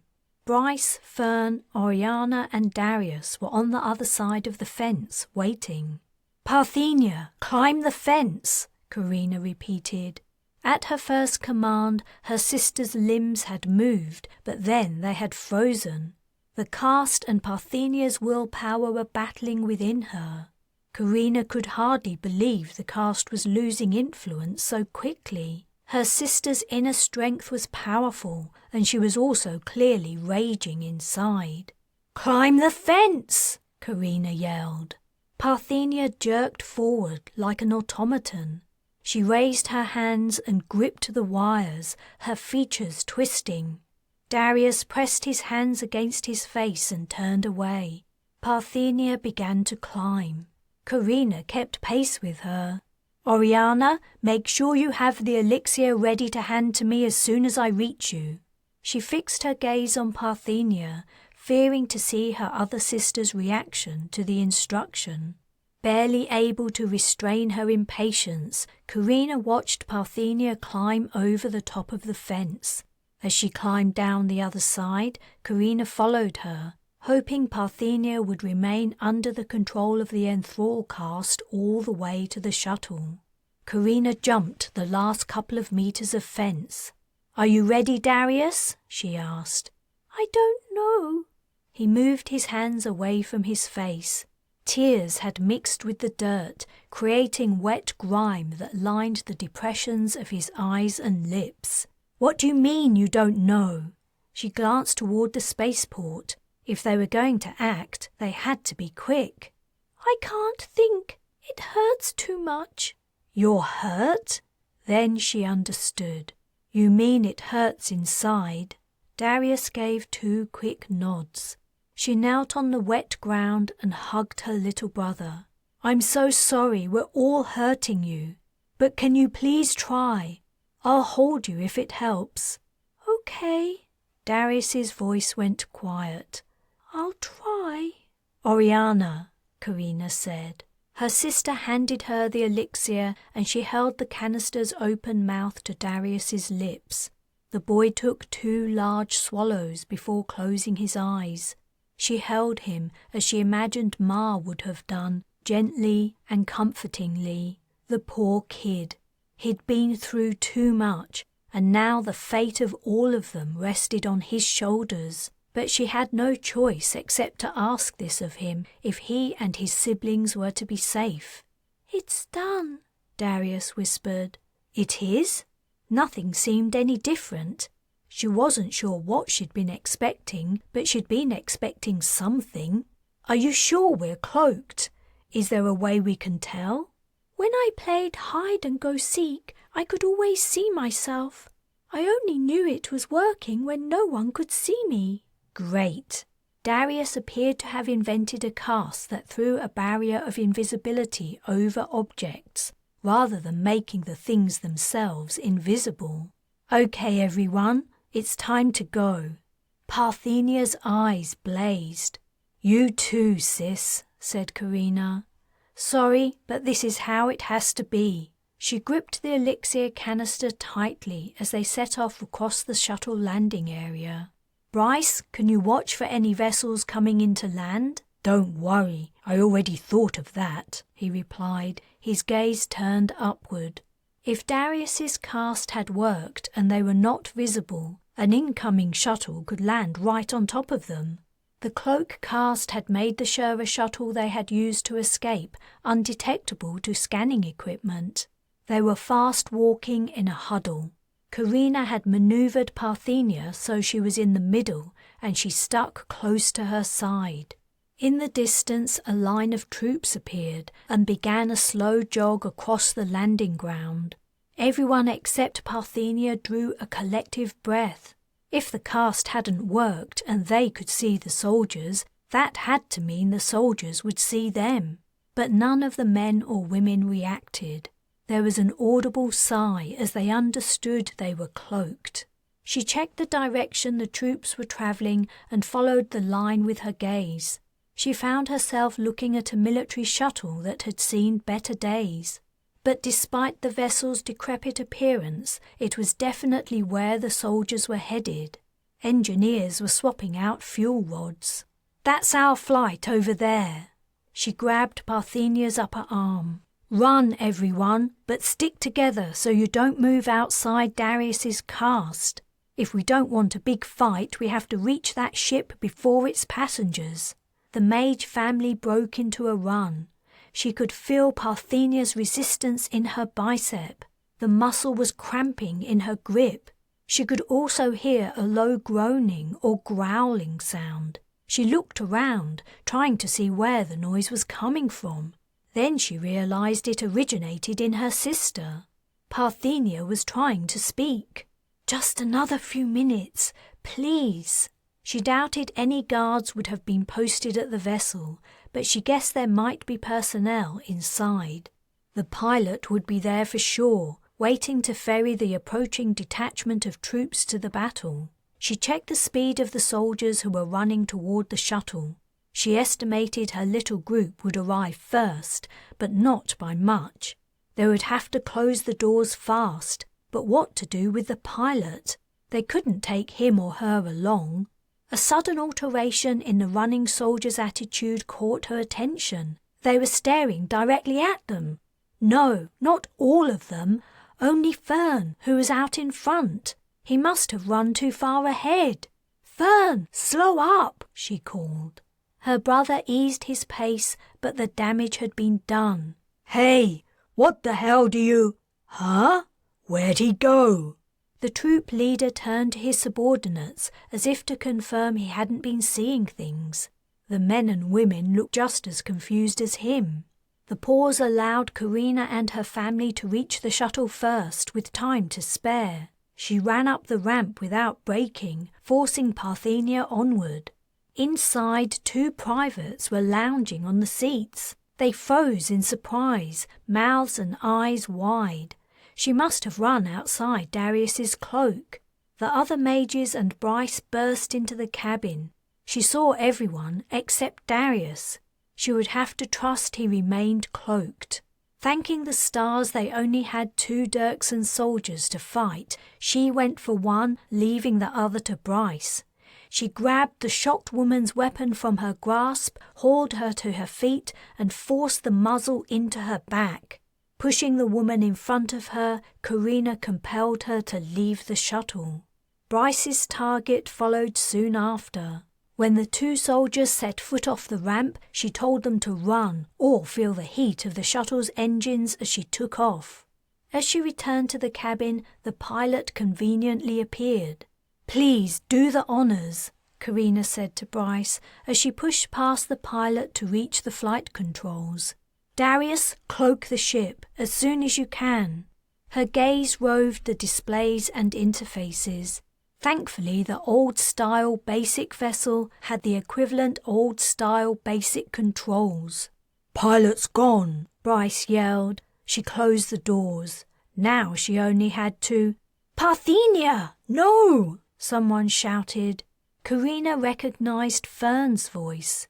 The sound of fighting was coming from behind her. Damn it! Parthenia was already shaking off the enthrall cast. Carina jumped up and ran into the cabin. Bryce was trying to hold on to Parthenia, but she was fighting like a wild thing, trying to grab the manual override for the doors. Carina couldn't risk her sister trying to escape while they were taking off. She ran up to Parthenia and punched her in the jaw. Her sister's eyes rolled back and she fell limp into Bryce's arms. The dull sound of rounds being fired into the hull was coming from outside. Assuming Darius had cloaked the shuttle, if she wanted to send an unmistakable message to Castiel about the location of his mage brothers and sisters, she could not have done a better job. She ran back to the pilot's seat and started up the vessel's engines. The only safe option left was to leave Ostalon. She flew the shuttle into the morning sky. Chapter 10. It had taken an escalating series of threats the following day, culminating in the ultimatum that Castiel would abandon the Dirksons entirely and set out on his own, before by late evening Langley finally agreed to forward his request for an audience with Sable Dirkson. Reezy's bug-eyed mother had let down her facade and displayed real anger and rancour for the first time. He guessed she wasn't as important in the clan as she liked to make out, and that she'd intended to use him to raise herself, claiming credit for all he did. The assent from the head of the Dirksons arrived. Confident that Sable Dirkson was clearly curious to meet him, Castiel was soon on his way to an unknown destination. Langley's servants did not transport him. He had waited to be picked up, and when the hovercar arrived, it was unmarked. He gazed out of the window of the vehicle, trying to track where he was going. The driver had lifted the car a couple of 100 meters above ground level, and they were travelling fast. Castiel lost all sense of where he was. The driver hadn't spoken a word to him yet, and Castiel doubted very much that she would tell him where they were going. The long journey should have been tiring, especially considering he hadn't slept since defeating the Nightfall. But he found he was alert with anticipation. He congratulated himself on making exactly the correct move. Who did Langley Dirkson think she was, denying him his right to shine? Who was she to make herself his manager? He looked down at his clothes. Though Langley had supplied him with new suits, he worried that his appearance wasn't fine enough for the company he expected to meet soon. Father had, quite rightly, always been particular about such things. The problem couldn't be remedied. His clothes would have to do. He planned on impressing the leading Dirksons in other ways. A mountain range in the distance was looming closer and seemed to be the place the driver was heading toward. He peered ahead at the white peaks reflecting the moonlight. Sable Dirkson certainly seemed to prefer living in remote places. It was no surprise the Shurers hadn't discovered her base and destroyed it. A realization hit, and his stomach muscles tightened. The privilege of access to the head of the clan carried a heavy price. As soon as he knew her secret location, his life would be forever under threat. If he did not live up to whatever expectations Sable Dirkson had of him, she might decide his existence was a risk she wasn't prepared to take. He recalled that the Dirksons had cut Darius's tracer out of him when they held him captive. The clan could be brutal in their methods. Castiel felt for his elixir bottle and took a little comfort in its heavy reassurance on the seat next to him. It was true the Dirksons could be vicious, but then so could he. The speeding hover vessel approached the mountains at an incredible pace. Soon they were swooping through a narrow pass. A face of a slope was rapidly approaching dead ahead, but the driver wasn't turning the vehicle. Was she having some kind of seizure? "Hey!" he shouted. But it was too late. He threw up his arms. They were going to fly right into solid rock and be smashed to pieces on the mountainside. But instead of hitting the slope, the vehicle passed through it, and they emerged inside a brightly lit natural cavern. Disbelieving what had happened, he looked over his shoulder and saw a rock wall. The slope must have been some kind of hologram. The driver braked heavily, throwing him forward. Then they were rapidly lowering to the cave floor. The driver still did not speak a single word. The soft hum of the engine ceased, and the door next to Castiel opened. As he stepped out, he saw 3 similar hover vehicles and a fast-looking, immaculate shuttle also docked in the cavern. Ahead of him, 2 doors pulled apart. The message was clear. He set off toward the open doorway, his finger hooked through the handle of the elixir canister, trepidation creeping up on him. But he had made his bid and he had won. Now he had to see it through to its conclusion. "Please come this way," said a man. From his clothes the man seemed to be a servant.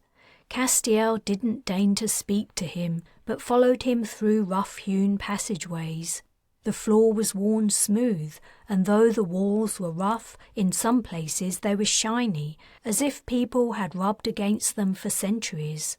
Along the corners of the passage, long carved decorations ran where the walls met the ceiling.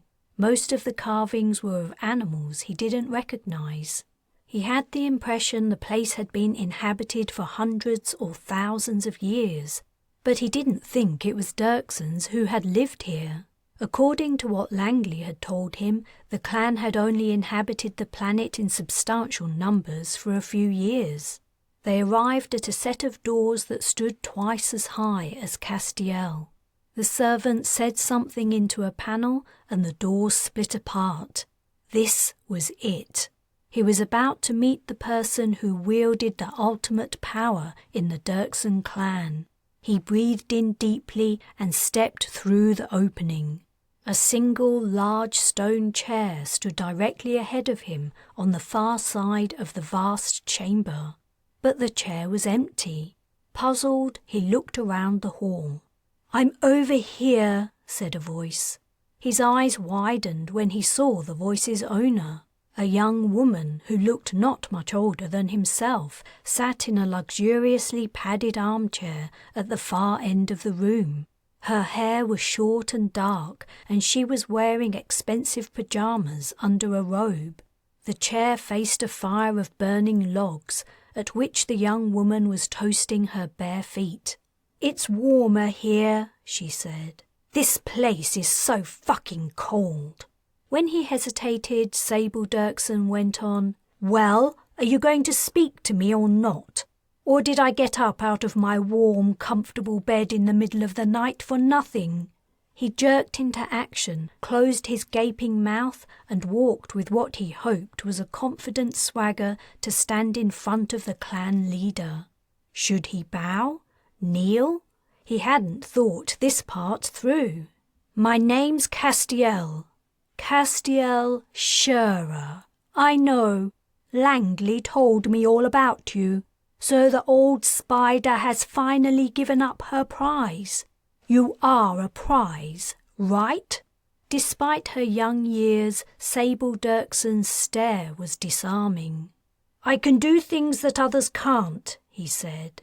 Noting Sable's condescending smirk, he added, more strongly, "I am a mage. I helped to defeat the Nightfall. I broke its weapons so that it could be boarded." He paused, uncomfortably aware he was falling over himself trying to convince her of his worth. Things weren't going how he'd imagined. He'd imagined performing an impressive feat that would amaze Sable Dirkson, not trying to explain himself like a naughty schoolboy. "Would you like me to demonstrate?" His nervousness subsided sufficiently for him to remember his original purpose. "I heard some prisoners were taken from the Nightfall before it self-destructed. I could interrogate them, persuade them to tell you everything they know." Sable's smirk turned to a smile. "You like that kind of thing, do you? I have to admit, when I saw you for the first time just now, I was disappointed. After talking you down for so long to suit her own ends, Langley went to the opposite extreme and talked you up. I guess she wanted me to remember this big favour she was doing me. Yet you don't look like much. Bitch, how dare she? He fought to keep his expression under control. However, if Sable cared what he thought of her words, she didn't show it. But maybe there's more to you than meets the eye, she continued. She raised the back of her hand to her mouth and yawned. Okay, let's see what you can do. Sliding her bare feet into slippers, she rose from the armchair and walked across the chamber toward an open door in the corner. Feeling like a lapdog, he followed her. When he had taken over the Dirksen clan, Sable would pay for her words. Walking behind her, he became aware of the movement of her buttocks underneath the rich silken material of her robe. He recalled his father's domination of his mother. Yes, he would pay Sable Dirksen back in many ways. She led him down a set of stairs. The surface of the walls was smooth, as if cut by machine. He guessed this part of the mountain castle was a Dirksen add-on.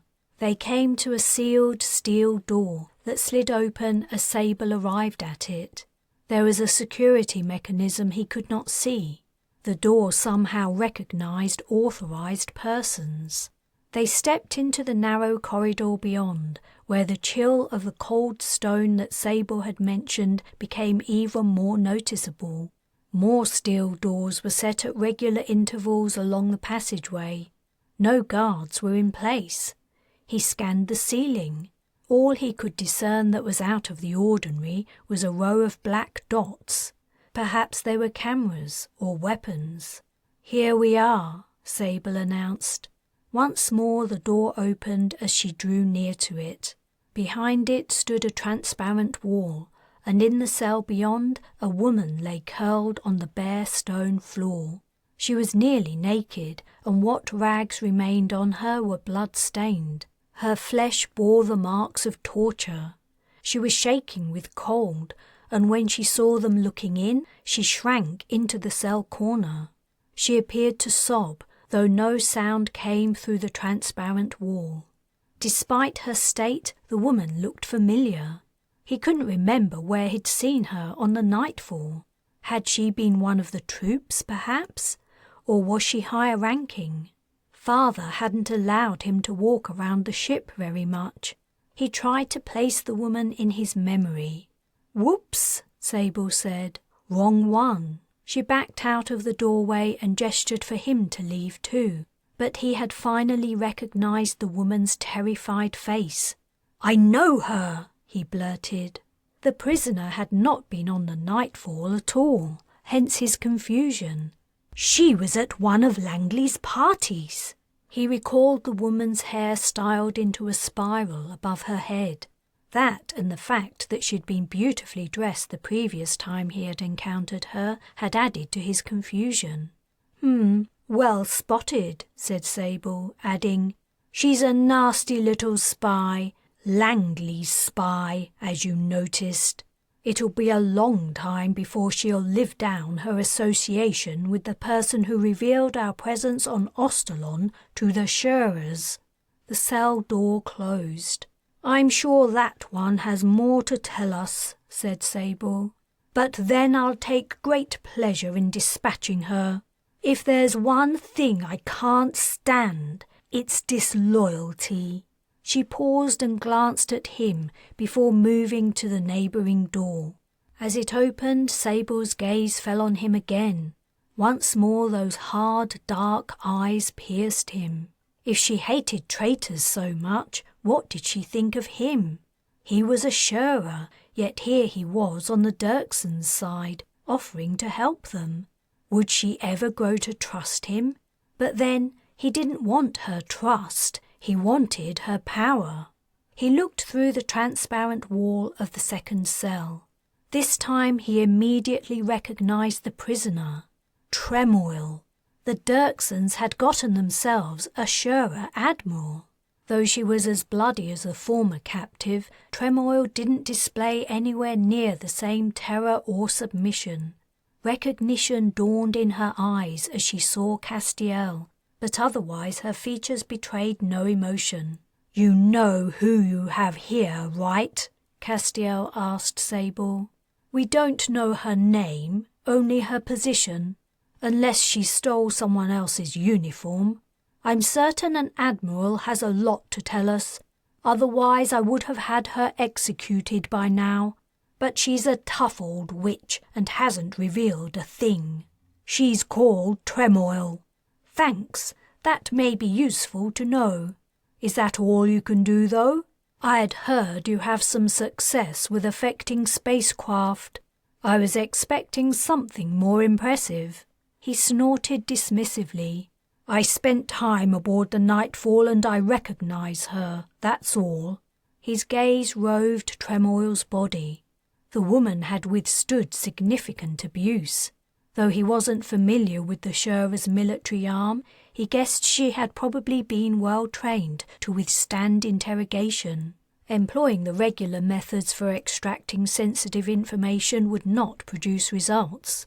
It was the perfect opportunity to demonstrate what he could do as a mage. He stared into Tremoil's eyes as he considered his tactics. What might his father have done in similar circumstances?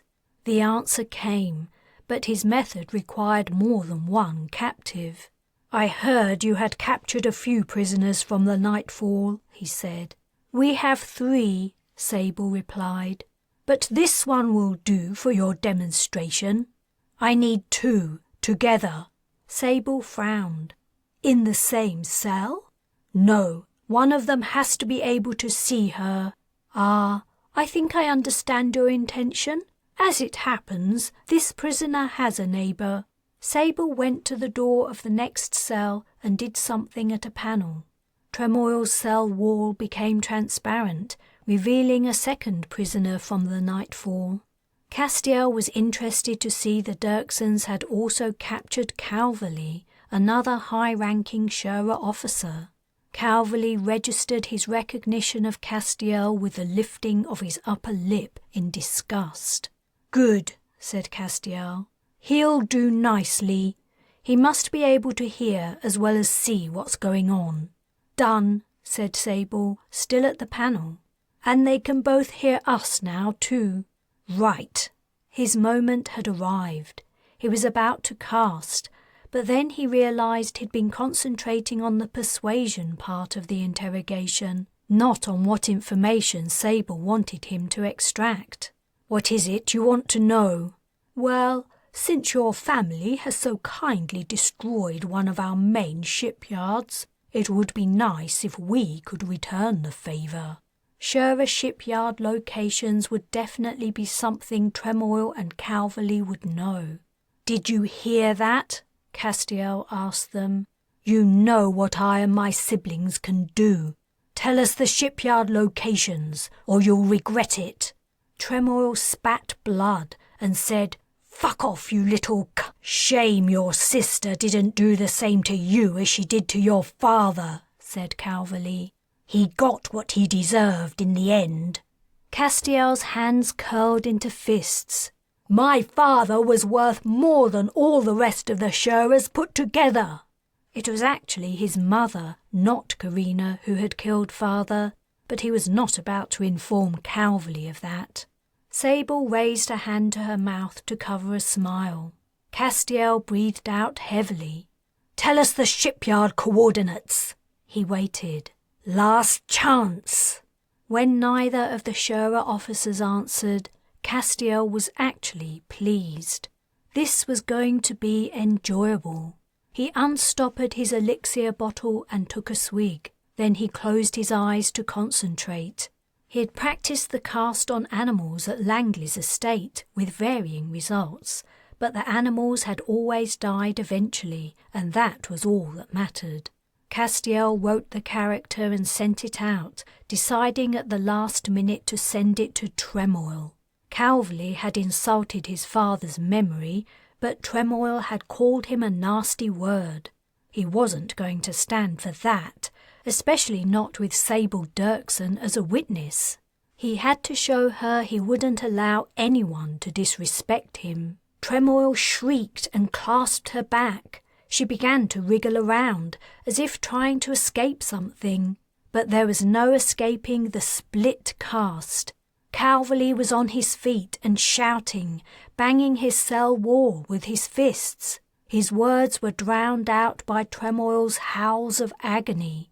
Castiel was gratified to note Sable's amazement at what was happening. He had finally gotten her full attention. Calverley was pounding and kicking the wall in fury while Tremoil writhed. A pool of blood was widening around her. Then, all too soon, it was over. Calverley turned his face from the contorted, mangled figure. "Keep the lights on and their shared wall transparent," Castiel said with as much authority as he could muster. "Let him see her for the rest of the night. Then in the morning we can ask him for the coordinates again." Sable pulled her gaze from Tremoil's remains.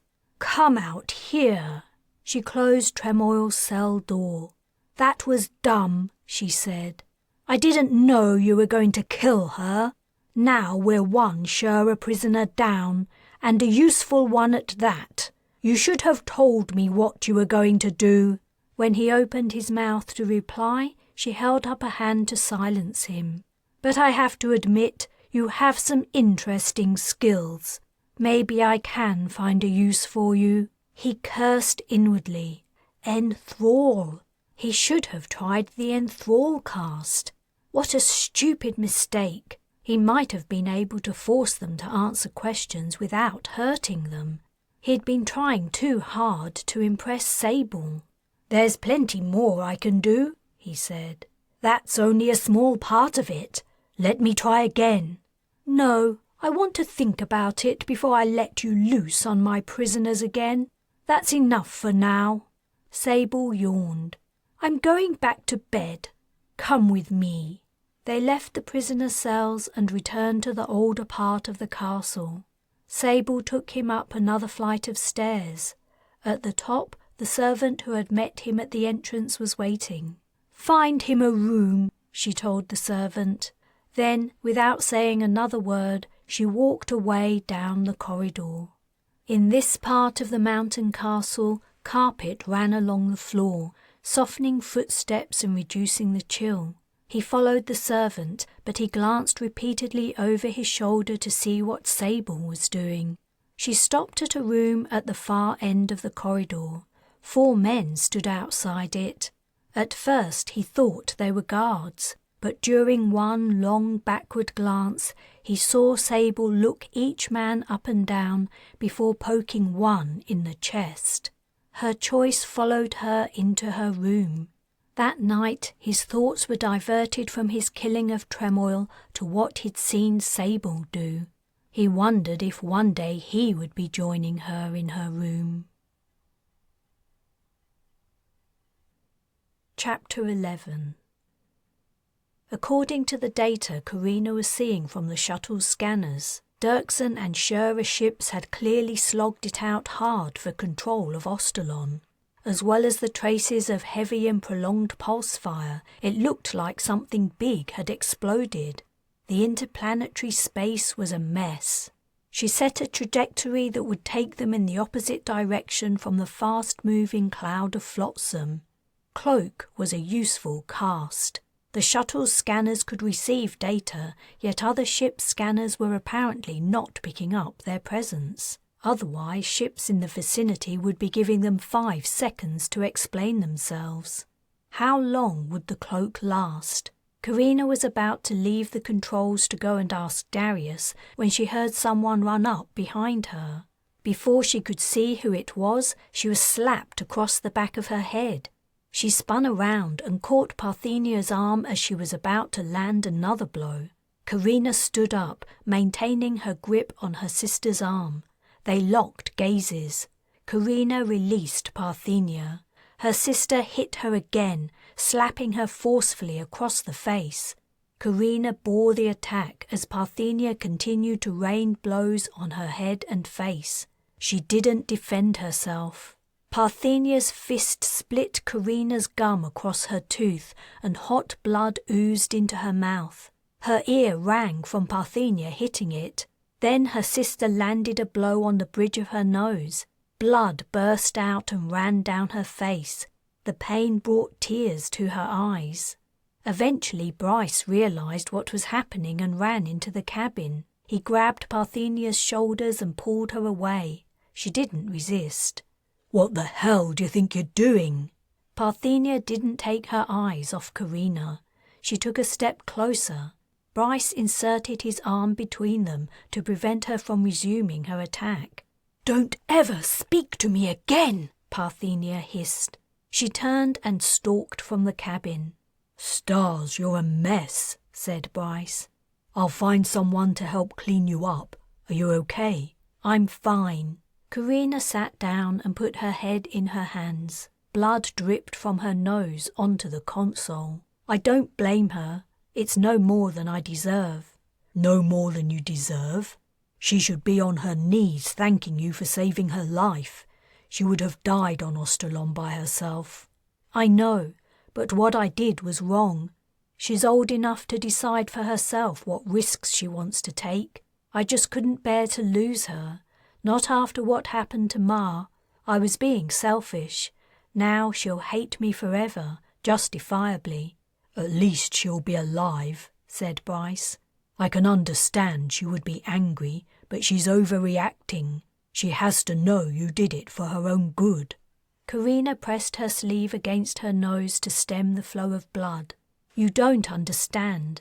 Casting enthrall on another mage goes against everything we stand for.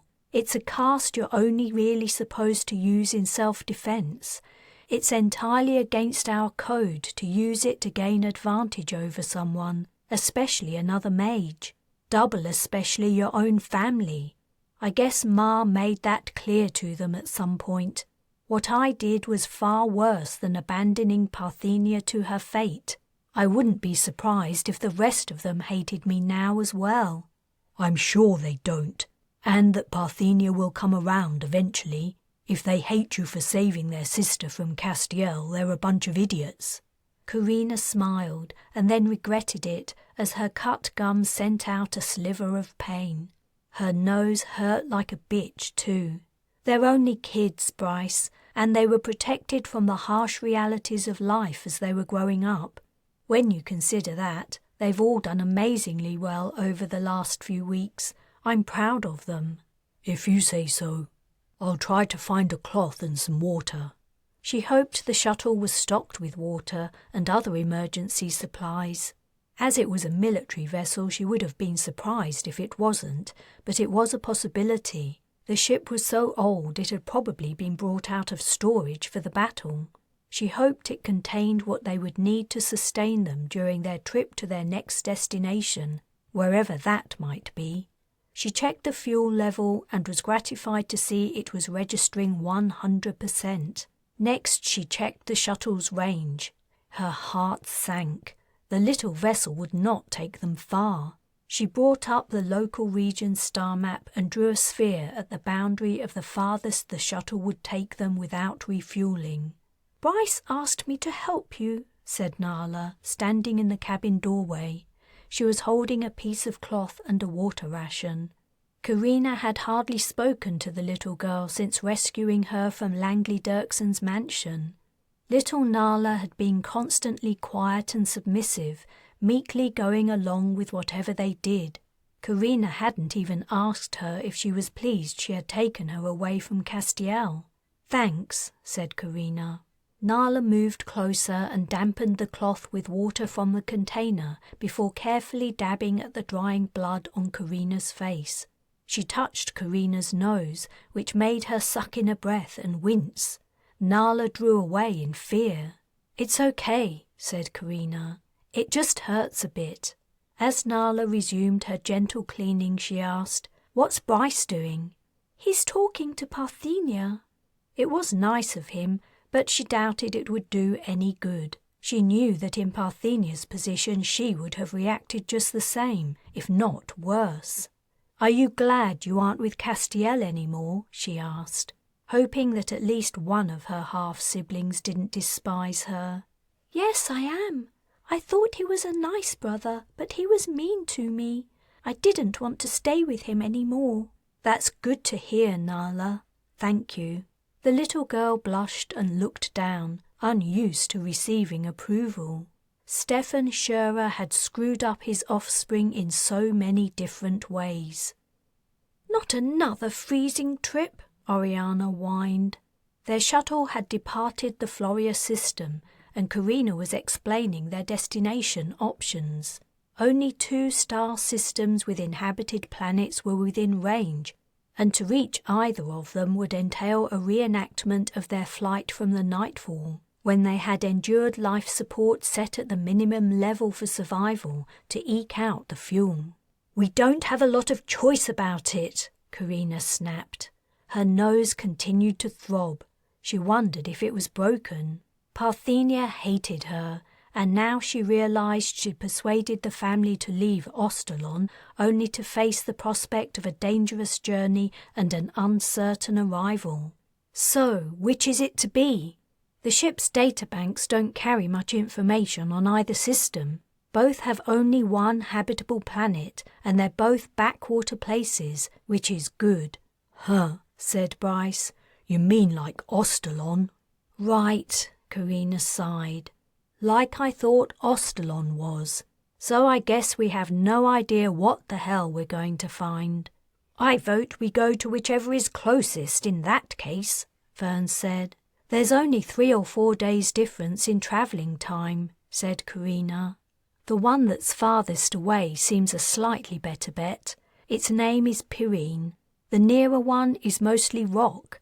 That's called Gowania. The inhabitants might have to ration water." "But do these worlds belong to the Scherers or the Dirksons?" asked Parthenia. "Isn't that the most important question we should be asking?" "The ship's database is way outdated," Carina replied. "According to that, both systems are neutral, which really means they're disputed, as we know. But what difference does it make? Both clans are after us. Maybe I should try to take you out of this galactic sector entirely. Now the Scherers and the Dirksons know about mages, it may be the only way you'll ever be safe." "I'm not doing that," Parthenia said. "As soon as I can, I'm returning to Ostalon to find Castiel, and if he's left the planet, I'm going to search for him. I'm not going to rest until I make sure he'll never hurt anyone again." "I haven't given up on doing that either," Carina said. "Just not with you guys in tow." Parthenia refused to acknowledge her words. "I vote we go to the closest planet," Oriana said. "The rocky one. The less time we spend freezing in space, the better." "But we need water for casting," said Carina. "If it's in short supply, that could make things difficult for us." "Then as soon as we've refueled," Oriana said, "we leave for Pyrene." "Pyrene isn't anywhere near Goania. That's why I wanted to talk to you about it now. We're hanging in space outside the Floria system. Once we make a decision, we can't change our minds. Do you know how much it costs to fuel even a little ancient ship like this? After we arrive at the new place, assuming we aren't detected and manage to hide the shuttle, it will take us months to work and save enough money for another journey. Whatever we decide now has to be the right choice."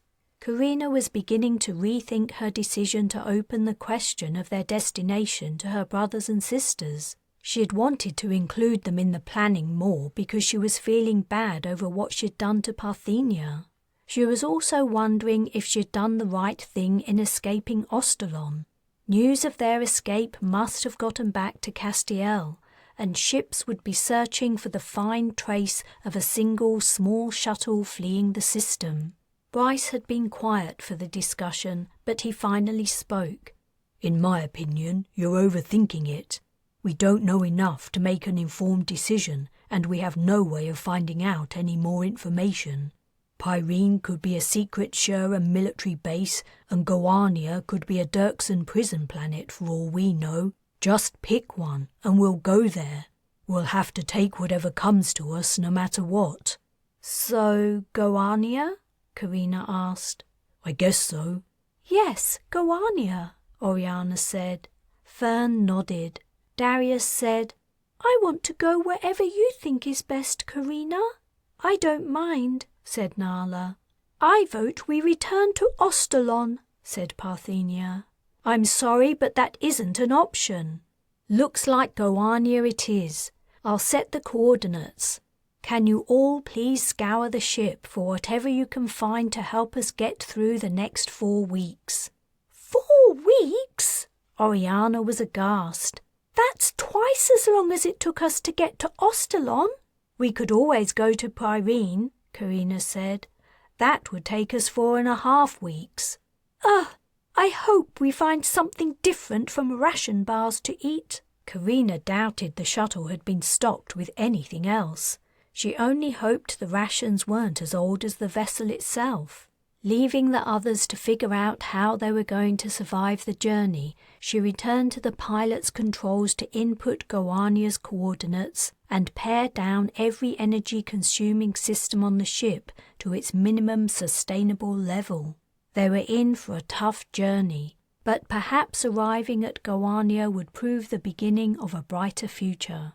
The bare interior of the military shuttle didn't make for the best sleeping quarters, though the vessel contained emergency gear and the children had sufficient imagination to make tolerable beds from it in the narrow aisles between seats.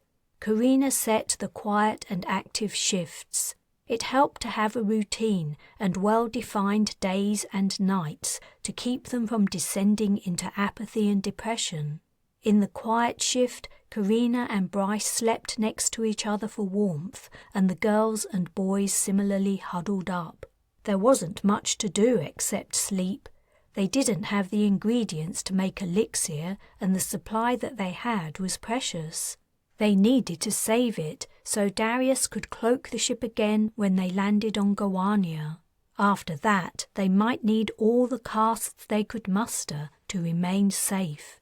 Carina grew to enjoy settling into Bryce's arms to sleep. The physical closeness of him was her only comfort. She was racked with self-doubt over what she was doing and fear for the lives of her siblings. Parthenia still wasn't talking to her, though the rest of her siblings didn't appear to also hate her guts. Nonetheless, if that was what it took to keep them alive, she would bear it. One quiet shift, soon after she dozed off, Carina found herself on the grassy plain once more. She immediately recognized the place. She also knew she was dreaming. How come she didn't recall these dreams when she awoke? The plain was empty, and all she could hear was the wind in the grass. Feeling eyes on her back, she spun around. There they were. In the distance, the familiar figures were toiling in her direction. Again she saw the extremely old woman swathed in robes, the almost giant of a man with a long beard, and the childlike figure. They seemed far away, however. The last time she had seen them they had been closer, so close the old woman had been able to look her in the eyes. Where was she? And why did she keep returning to this place regularly when she slept? She set off walking through the grass toward the people in the distance. Perhaps if she could meet them, she could ask them for an explanation. She walked quickly, wading through the thigh-high grass. She didn't know how long she would remain asleep. Time seemed to pass differently in the dream world.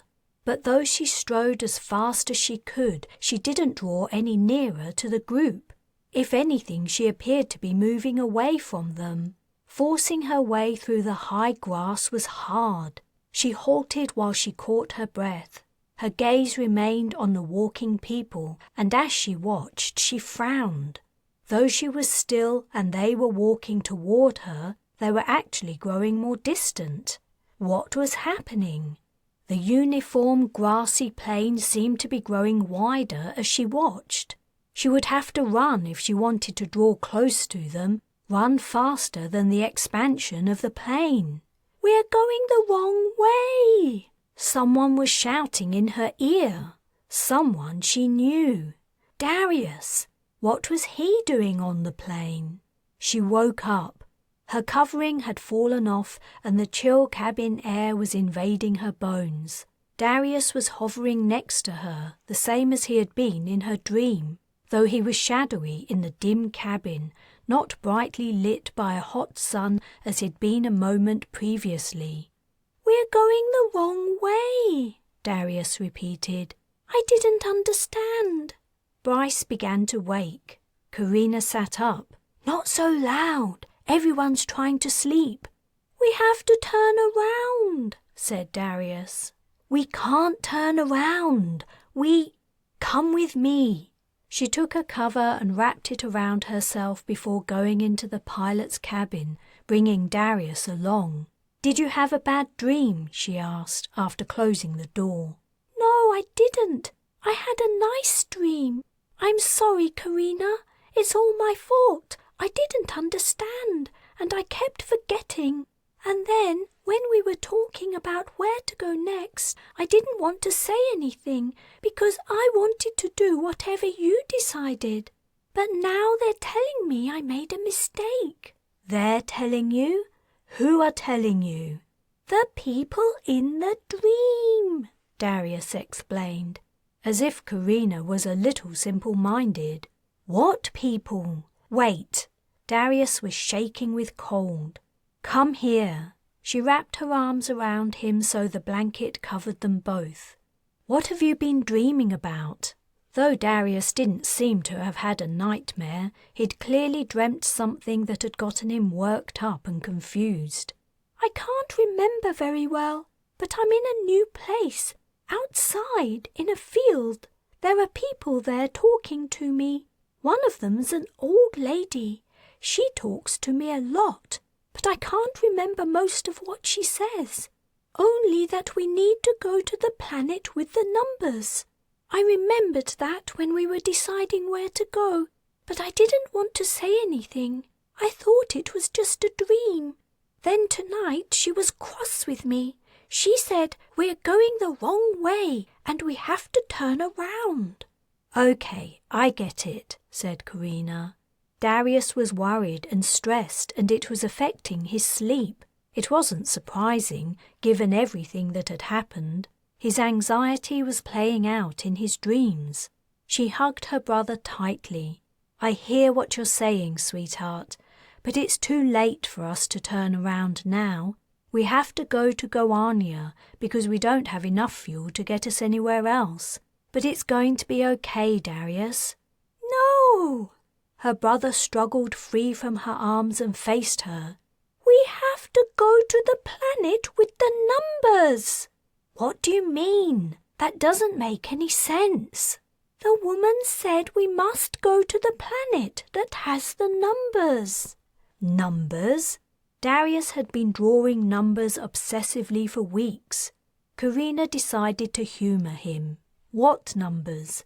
Do you want to show me?" She opened the pilot's interface and brought up the keyboard. "Type them here." Darius tapped 3 sets of numbers onto the screen.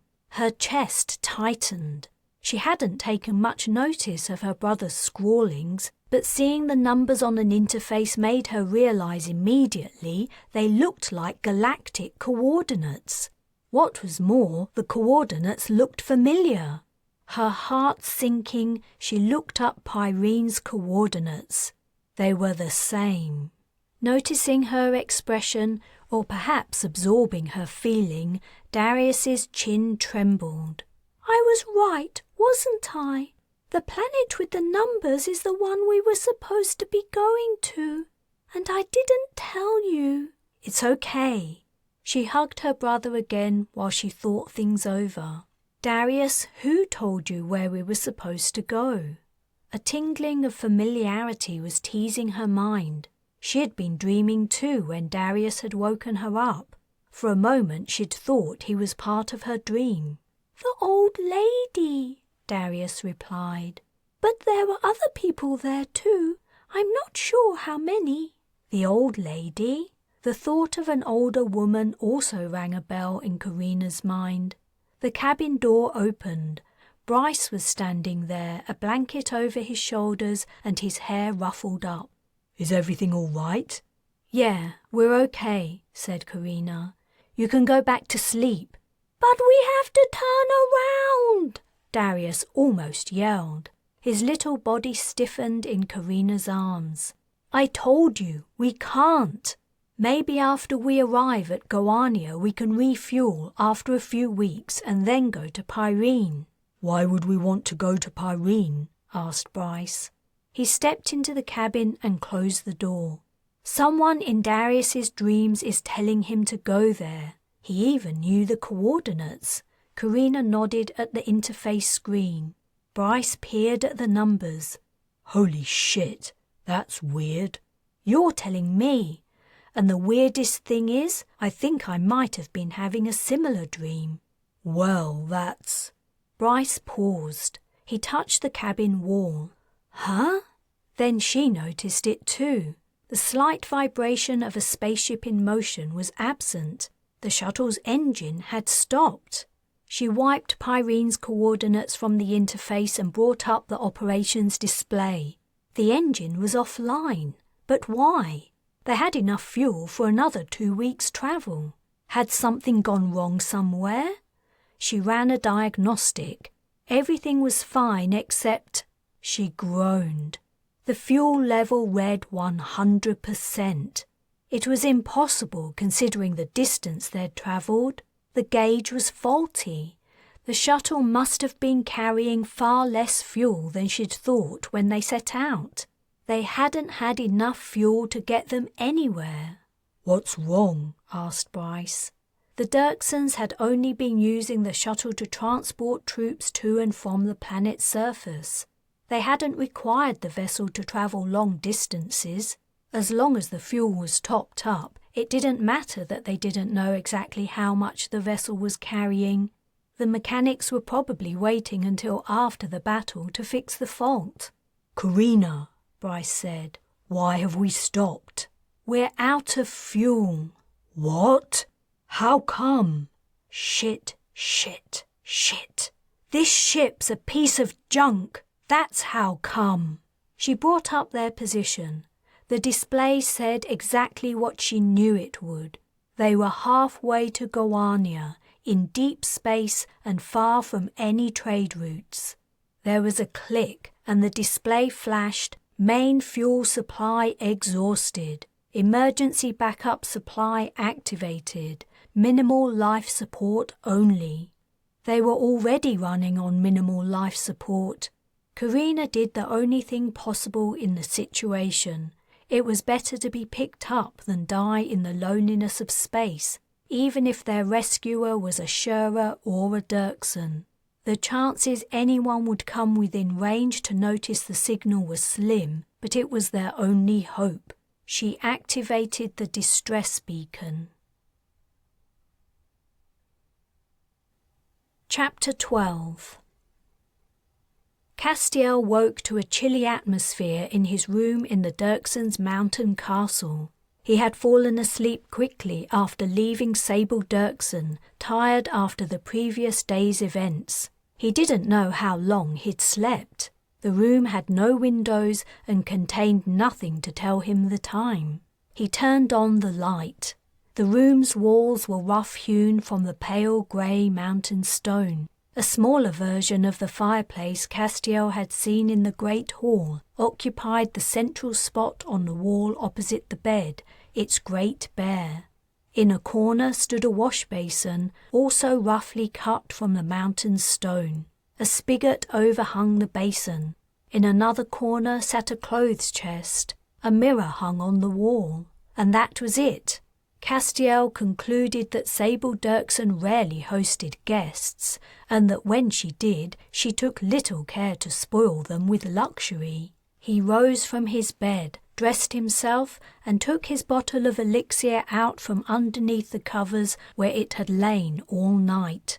The bottle was warmed by his body heat, and he found it reassuring to hold. He would have to arrange the making of a plentiful supply soon. He had taught one of Langley's servants the method, and he would do the same in this new habitation. He suddenly halted on his way to the door. Should he tell Sable about his need for elixir? It seemed unavoidable. Anyone with half a brain would notice he always took a sip of the liquid before he cast. How much more about being a mage should he tell her, however? Whatever he told her could give her control over him, and that was the last thing he wanted. He wasn't prepared to become another clan lackey, a tool to do their bidding. If the Dirksons wanted to make use of his services, they would have to show him the respect he deserved. He shivered. The castle really was cold, as Sable had complained. He was surprised that the Dirksons, with their love of high tech, had failed at adequately heating the place. He opened the door and nearly walked into the guard who was standing directly outside. For a few moments Castiel feared the man would try to prevent him from leaving, but the guard only offered to take him to Sable. She was sitting where he'd first seen her, next to a fire in the great hall. She was alone again, but this time she was dressed. Sable Dirkson's dark tunic flared out at the shoulders and overhung narrow pants. She looked far more like the head of the Dirkson clan this morning than she had last night, though she still seemed ridiculously young for the position. Castiel judged it unwise to voice his impressions. Another armchair had been added opposite Sable's, as well as a small table on which breakfast dishes stood. Castiel sat down at the armchair without being invited, determined to maintain an attitude of confidence and control. "Good morning," he said, as he helped himself to breakfast. Sable's dark-eyed gaze flicked at him. "How did you sleep?" "Well, thank you." He was amusedly reminded of the conversational style of his father and mother. So much had passed unsaid between them. "Though my room was cold." "Ah, yes. We've never been able to heat this older section of the castle adequately. The stone seems to suck all warmth out of the air, no matter what heating devices we install. I keep a fire lit here all the time." Castiel continued to eat while he considered how best to approach the subject of his desired role in the Dirkson clan. "I'm curious to learn more about the ability you demonstrated last night," said Sable. "How did you kill that Shura Admiral?" "It's just something I can do, among many other things." "Like what?" Castiel put down his plate. "I'd rather talk about your plans for me. It's hard to make any plans unless I know how I can use you. If you tell me more about what the Dirksons intend to accomplish, I could explain how I can help. We intend many things. Apart from killing people in a rather horrible way, what else do you have to offer?" Castiel pursed his lips and stared at Sable. They were already at stalemate, and they'd barely been talking for 1 minute. But then the Dirkson clan leader raised a finger to her ear and leaned slightly forward as if listening. "Send him in," she said, adding to Castiel, "You can stay." This permission-giving irked him. He felt his status was above being told when he could remain or leave, but he resigned himself to bearing the insult for the time being. A shaven-headed officer in a Dirkson uniform entered the hall. He took in Castiel's presence with a brief glance as he strode to stand in front of Sable and saluted. "I am honored to formally convey the news that our forces have successfully repulsed the Shura attack, ma'am. Shortly after the nightfall self-destructed, the rest of the Shura fleet departed. A thorough check of the system has discovered no enemy ships." "Thank you, Commander Key. That is good news." Sable paused, then added, "Commander, I would like to introduce you to Castiel Shura." The man quickly suppressed his look of surprise and delivered a curt nod to Castiel. He's been on Ostalon for some time, staying at Langley Dirkson's residence. I believe I'm correct in saying he has renounced his affiliation with his clan." Sable looked toward Castiel for confirmation. "Yes, of course," Castiel blurted. "Perhaps you're wondering if he's connected to the young merc in the Shura shuttle you picked up?" Sable asked the commander. "The answer is yes. From what I understand, the two are related. He gave me a demonstration of his strange power last night when I asked him to interrogate a prisoner. He killed her." "Killed, Mom?" Key's eyebrows lifted. "The commander is one of our top interrogators," Sable explained to Castiel. "It seems he also disapproves of your methods." "That was hasty of me, I admit," Castiel said. "But I have other things I can try, if you'll give me a second chance." Said Commander Key, clearly dying to object, but unable to break protocol and speak without first being addressed. "Permission to—" "Don't worry, Commander. I won't be letting him loose on any more of our precious prisoners just yet.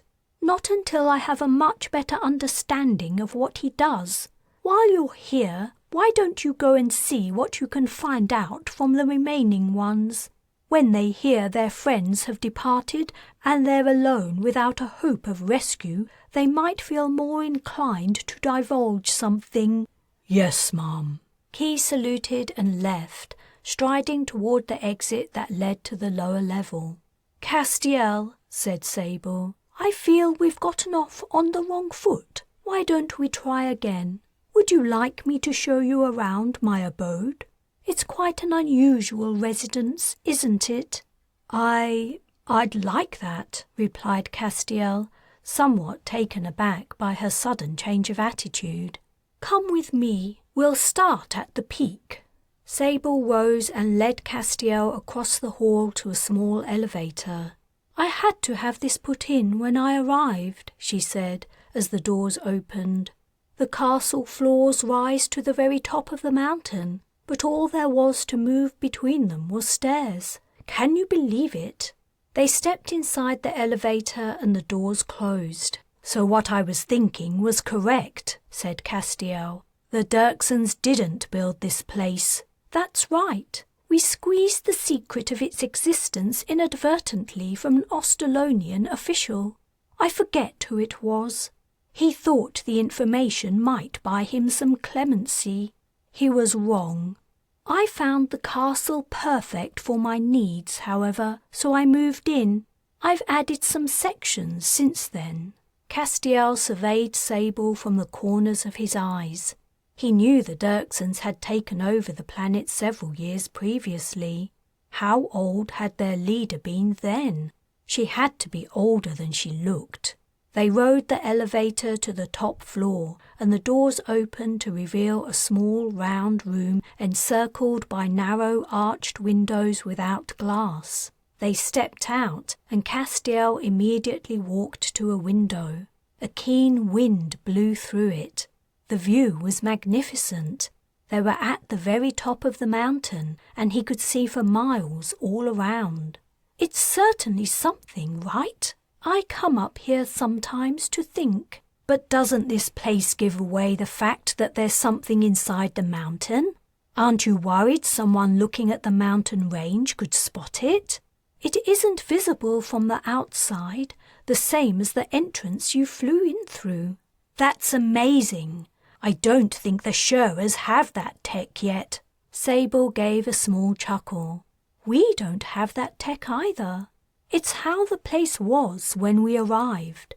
We needed precise directions from the Ostalonian to find it. He said the few locals who know about it don't talk of it because they think the place is cursed. I have to say, considering the problems we have with heating it, sometimes I'm inclined to agree." They spent a few minutes gazing at the view before descending to the level below. As the morning progressed, Castiel saw most of the castle. Several of the rooms rose stories high. These were the coldest parts of the castle, and they were entirely bare, as if Sable never used them. She also showed him many rooms and suites for sleeping and living, and the usual service areas. While they were walking the corridors, they passed servants and people in rich clothes. Though Sable nodded greetings at the latter, she did not introduce Castiel to them. He guessed they were high-ranking Dirksons. He was impressed by the size and intricacy of the place, as well as mildly curious about who had constructed it. One thing he noticed was that all of the residential areas contained spigots, even though the restrooms were plentiful. In all, however, he found himself becoming bored. He imagined there were more exciting and influential things he could be doing if Sable would allow him. As they walked, she asked him about his experiences at Langley Dirkson's estate. He guessed she was mining him for information on Langley's behaviour. Though she didn't give much away, Castiel understood that Langley had misled Sable about how long he'd stayed at her mansion and what he'd done. He didn't hesitate to set Sable right. He felt no loyalty to Langley whatsoever. She had stymied his attempts to rise in the Dirkson hierarchy. When they returned to the Great Hall, Commander Key was awaiting them. "Commander," said Sable, "did you find out anything useful?" Not yet, ma'am. I hope you don't mind, but I took the liberty of removing the remains of the dead prisoner. I'm afraid to say her death has probably set back my work for several weeks. His face was rigid as he steadfastly refused to look at Castiel. "I'm sorry to hear it," said Sable, "but it can't be helped. Please continue to work with the officers this afternoon. In the meantime, would you join us for lunch?" I would be delighted, ma'am. "Castiel, please take a seat while I make the arrangements. Key, come with me." Sable left with the commander. Castiel sat down, wondering if the Dirkson leader had taken Key into her room at night. As he watched her leave, he again hoped to be one of the chosen. He was young, but he was already growing a beard. Perhaps in time Sable would come to respect and desire him. He spent the next half hour watching the servants prepare for a formal lunch. They brought in straight-backed chairs and a table and spread the table with a cloth before setting out the dining ware. Castiel wasn't impressed by the finery, if that was Sable's intention. His upbringing had made him used to such things. He grew bored. He was tempted to transport something out of a servant's hands just to make them jump, but he decided against the idea. He didn't want to waste elixir until he had a stable supply. Finally, when the servants had brought in the food and drinks, Sable and Commander Key returned. Sable invited Castiel to join them. A servant filled his glass with wine to his great pleasure. The Dirkson leader was treating him like an adult. He lifted the glass and took a large gulp of the alcohol. It didn't taste as good as he'd thought it would, but he enjoyed the pleasant hot feeling as the liquid slid down his throat into his stomach. When the servants had uncovered all the dishes, they withdrew. Castiel took another large swallow of wine. An unfamiliar wooziness began to invade his mind. Over the brim of his glass, he noticed Key watching him. Was he drinking too much? He set down his glass. "Please help yourself. I hope you don't mind no servants waiting on us. I hate having people hovering around me as I eat. I don't mind, though I'm used to servants." I guess you must be, said Key, as one of the most important members of the Shearers. "Oh, I wasn't." Castiel paused, uncertain as to what would be most beneficial for him to tell them regarding his position in the Shearer hierarchy. From things his father had said, he guessed that his family hadn't been as important as father would have liked. But that had changed on the nightfall, when Carina and the others had blown up the Dirkson shipyard. I mean, yes, that's right. Your clan must be feeling your loss acutely, I imagine, Zabel said. Yes, they must be, said Castiel. Acutely. They don't have any mages on their side anymore, you see. Was that a flicker of a glance between Zabel and Key? Castiel wasn't sure, but it didn't matter. They might think they'd won a tidbit of information, but he was feeling suddenly generous. He took a spoonful of food from a dish and piled it on his plate. The wine and the cold of the castle were making him hungry. Zabel and Key also ate and drank a little wine. We guessed the Shurras had some kind of special advantage over us, Zabel said. We've known it for years. The problem was figuring out what it was. I'm glad you're here to enlighten us. I'm not only here to enlighten you, I'm here to help you. The Nightfall is only one example of what I can do. There's plenty more I have to offer, for the right price, Castiel said, his confidence swelling. Now they were finally having the conversation he'd wanted all along. Why don't you begin by telling us all about mages, said Key. I don't know anything about them. Mages? Castiel said. Where do I start? Let me think for a moment. He drank some more wine. He felt dizzy and relaxed. Well, it's an ability that runs in families. My mother was a mage. Was? Key interjected. Yes, both of my parents are dead. I inherited my ability from her. Fascinating, said Key, resting his chin on steepled fingertips. Tell me more. Castiel, gratified to have Zabel and Key's full attention, told them everything he remembered from eavesdropping on his mother's lessons. He told them about all the casts he knew, and Elixir, and the characters, and even the snippets about seasons and other stuff he'd gleaned, though those parts hadn't made much sense to him. Zabel and Key listened quietly as he spoke, only interrupting to ask for clarification or more details. Castiel's sense of self-importance grew, and he began to embellish his descriptions with stories of services he'd performed for the Shurras. In truth, it had been Parthenia who had performed most of the feats he described, but if his abilities had developed earlier, he would have done them, so that didn't matter. Feeling hungry, he wound down and began to eat his food, which had grown cold on his plate. Thank you, said Key. That was very enlightening. Just one more thing. You have sisters and brothers who are mages too, if I'm not mistaken. Castiel's mouth was full, so he only nodded. He'd deliberately left out any mention of Carina and the others. He hadn't wanted Zabel or Key to get the idea that any of his siblings were more valuable to them than himself. Langley told me you have at least 3 sisters, said Zabel, and we're aware of a much younger boy, who I presume is your brother. Castiel swallowed. I have another brother too, but you don't need them. They can't do as much as I can. I believe I've met one of your sisters myself, said Key, but even if your siblings' abilities aren't as great as yours, they're a danger to us nevertheless. Do you know what's happened to them? Are they still on Ostalon?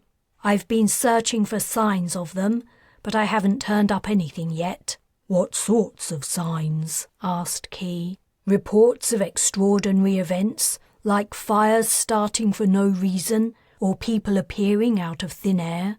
But the war eclipsed all the news reports. I haven't noticed anything I thought worth pursuing, though I doubt they've left the planet. No domestic ships have departed Ostalon since the Shura attack began, right? I was waiting for the war to end so I could comb the planet for them. They can't hide forever. Key frowned. I heard something strange only yesterday, not long after the Nightfall was destroyed. A company sergeant said the shuttle transport his soldiers were to board disappeared. They were going to be court-martialed, but when the officials checked the camera footage, the vessel did seem to disappear. Could your siblings have had something to do with that? An entire shuttle? Castiel thought about it. He guessed it was possible that Carina might have been able to transport an entire space vessel, but then the soldiers would have seen the shuttle move. Then he remembered their flight from the nightfall after Mother had killed Father. Darius had babbled something about how he'd done it. Damn, had Darius made his special cast again? It might be possible. Key cursed. I bet they've returned to the Shurers. No, Castiel said. They would never do that. If they have left Ostalon, they've only run away. We won't be seeing them again. He was annoyed. He'd hoped to use his siblings for his own ends, but in some ways he was better off without them. Now the Dirksons only had one mage at their disposal, he had more control. I wouldn't be too sure of that, said Sable. If these people aren't here and working with us, they're a liability. I'm not going to be happy as long as I know these mages are roaming the galaxy. Key, I want you to find them. Find out which vessel went missing. Scan the outer system and the heliopause. None of the Shurer ships will leave a trace like a shuttle's. Hopefully whatever Castiel's brother did, it won't last forever, and you'll be able to detect something. Follow the trace. They'll be at the end of it. If you send a ship after them, I should be on it, said Castiel. They're mages. You'll need my help to capture them. You think they could defeat a destroyer with these casts you told us about? Key asked. No, but it was unlikely that even Carina could repel a large military craft, and Castiel was reluctant to give the impression that any one of his siblings' powers was stronger than his own. I think we can manage, said Sable with a condescending smile. Please get on it now, Key. Yes, ma'am. The commander stood and left the hall. If the Dirksons did find Castiel's siblings, he would have to be very careful. He would have to ensure his brothers and sisters remained under his control and not the Dirksons. He also had to watch out they didn't try to usurp his new position in the clan. Castiel was about to take another sip of wine, but his stomach felt bad. His wooziness had increased, and a horrible feeling was creeping over him. He put down his fork. He didn't feel at all well, and he couldn't remember exactly what he'd told Sable and Key. The details were hazy, but he suspected he might have told them more than was wise. All of a sudden saliva flooded his mouth. He only just had time to turn his head and lean over before he vomited. A sour mix of wine and half-digested food poured out of him in great gushes, splattering on the stone floor and splashing onto his legs. Hot shame and tears welled up, but there was nothing he could do to stop the humiliating event. His experiences at Sable Dirkson's headquarters were definitely not turning out so well after all. Chapter 13. The news that the shuttle was out of fuel and they were adrift went down about as well as Carina expected. Oriana wailed, "No!" Parthenia gave Carina a sour look that said, "So you thought you were saving me?" Fern was silent and stoic. Nala didn't seem to know how was best to react. Darius said, "I'm sorry I didn't tell you, Carina." "You don't have anything to be sorry for." "Sorry you didn't tell her what?" Oriana asked. "Does that mean we could have avoided this?" "It's nothing," said Carina. "Just a dream Darius was having. He thinks we should have gone to Pyrene." "Well, should we?" asked Oriana. "What kind of dream?" "Look, we're here now. There's no point in talking about what-ifs. Our distress signal will be picked up eventually and someone will come along to save us. We have plenty of rations and water. We only have to be patient and wait." Carina was trying to be more upbeat than she felt. She'd deliberately left out the fact that they were in the middle of nowhere. in sparsely trafficked space where cargo transports and intersystem craft rarely travelled. Telling her family more than they needed to know served no purpose and would only make them more afraid. "So we can look forward to even more weeks of this?" asked Oriana. "I'm not sure I can stand it." "You're going to have to stand it," Carina snapped. "Yes," said Fern. "Stop whining, Oriana. I'm sick of your constant complaints." Oriana's face fell at this rare rebuke from her twin. She stood up and stalked away. As there were very few places for her to stalk to, realistically, she faced the bulkhead with her arms folded. Fern rolled his eyes but didn't otherwise react. In the end, it was little Nala who went to attend to Oriana's sulk. She put a hand on her sister's back and also faced the wall, perhaps to offer some companionship. Oriana didn't react, but tolerated the little girl's presence. "Okay," Carina said. "Let's make a start by figuring out how few ration bars we can eat a day and still survive.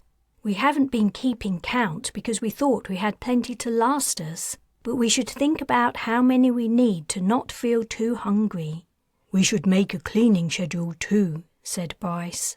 "We haven't been cleaning up after ourselves, and it shows. This place is disgusting." "You're right," Carina said. "Great idea." Bryce's suggestion made her feel a bit less alone in her responsibility to save all their lives. "Oh, I hate cleaning," said Darius. "How would you know?" Parthenia asked. "You've never cleaned anything in your life. None of us have, really. We always had servants to do that kind of thing." Carina tensed.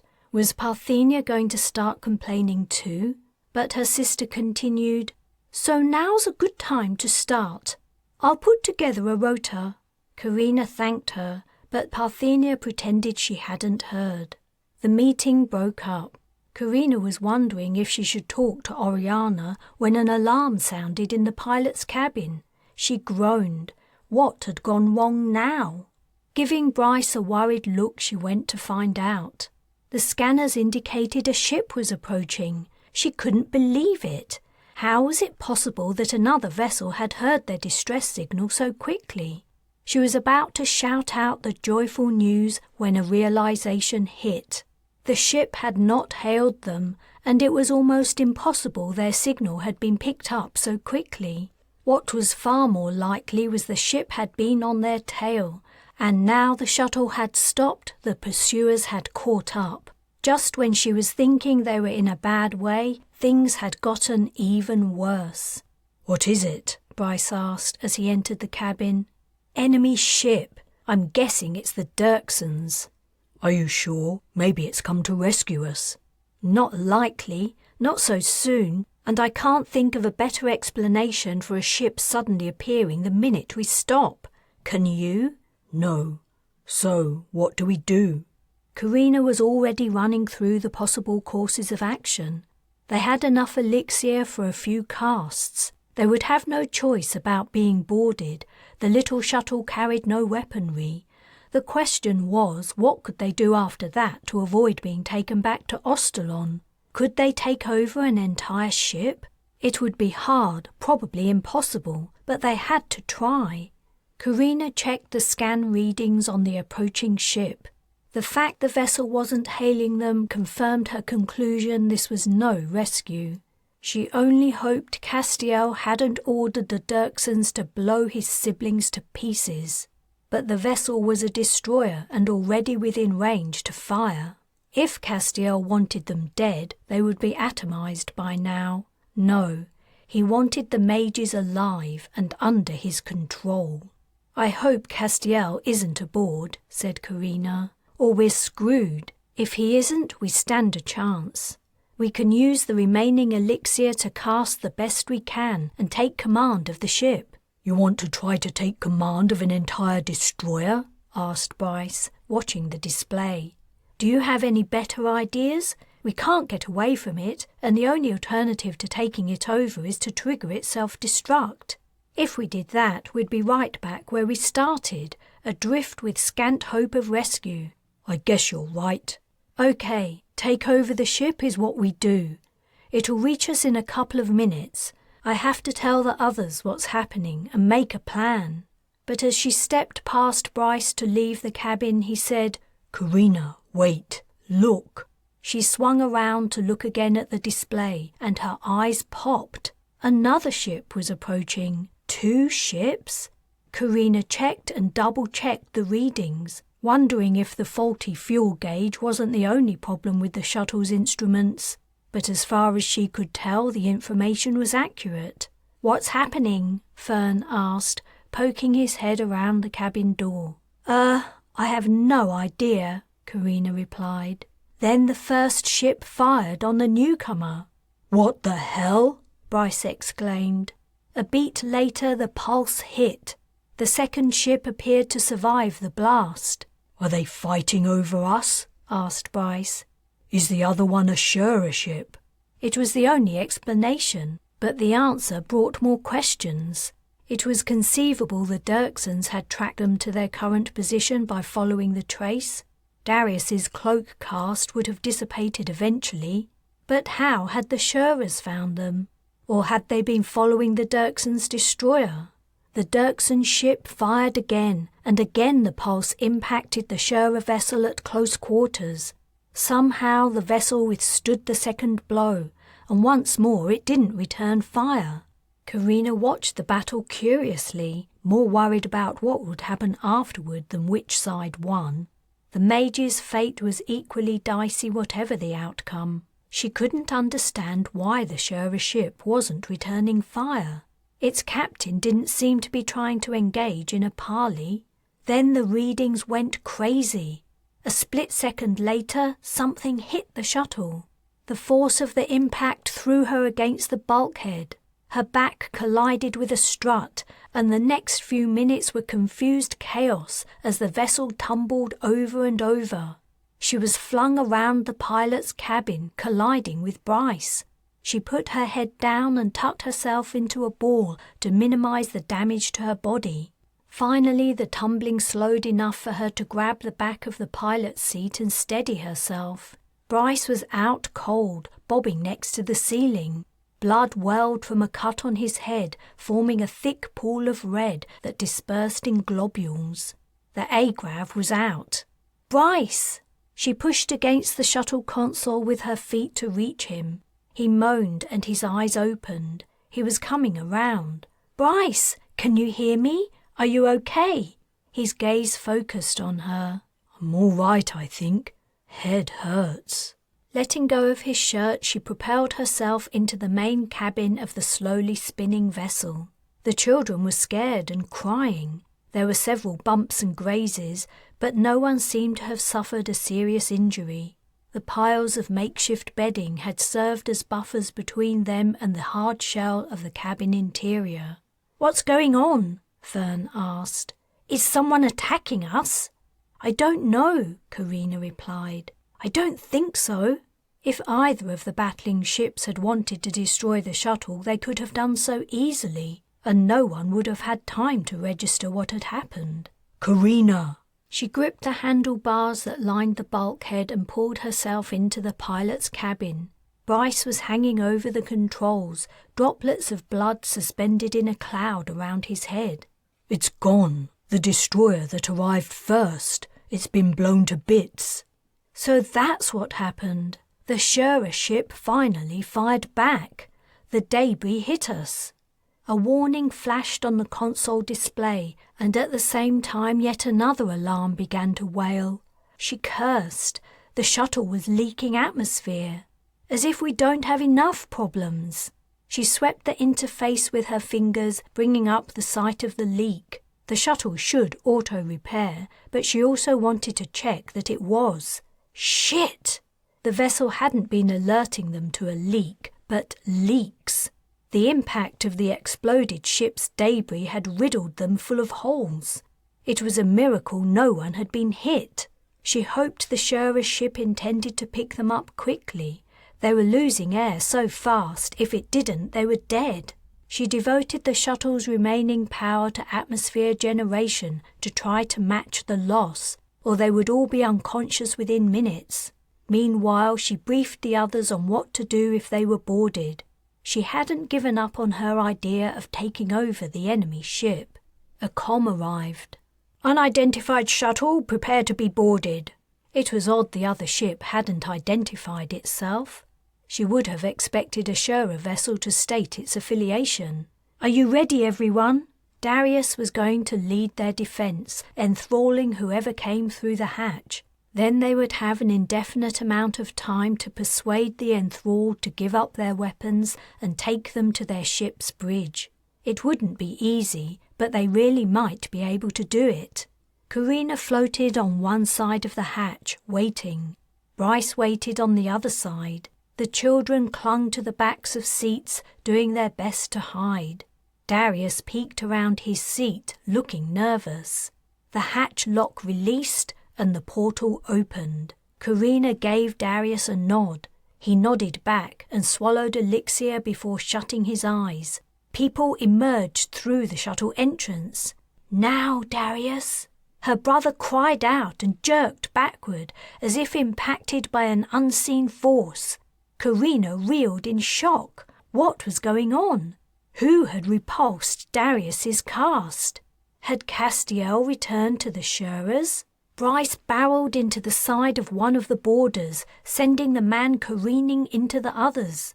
Carina also pushed off the wall and dove into the melee. She tried to wrest a weapon from its owner's grip. She was battling the assailants, spinning in 0G. Suddenly, she found herself looking at the stock of a pulse rifle.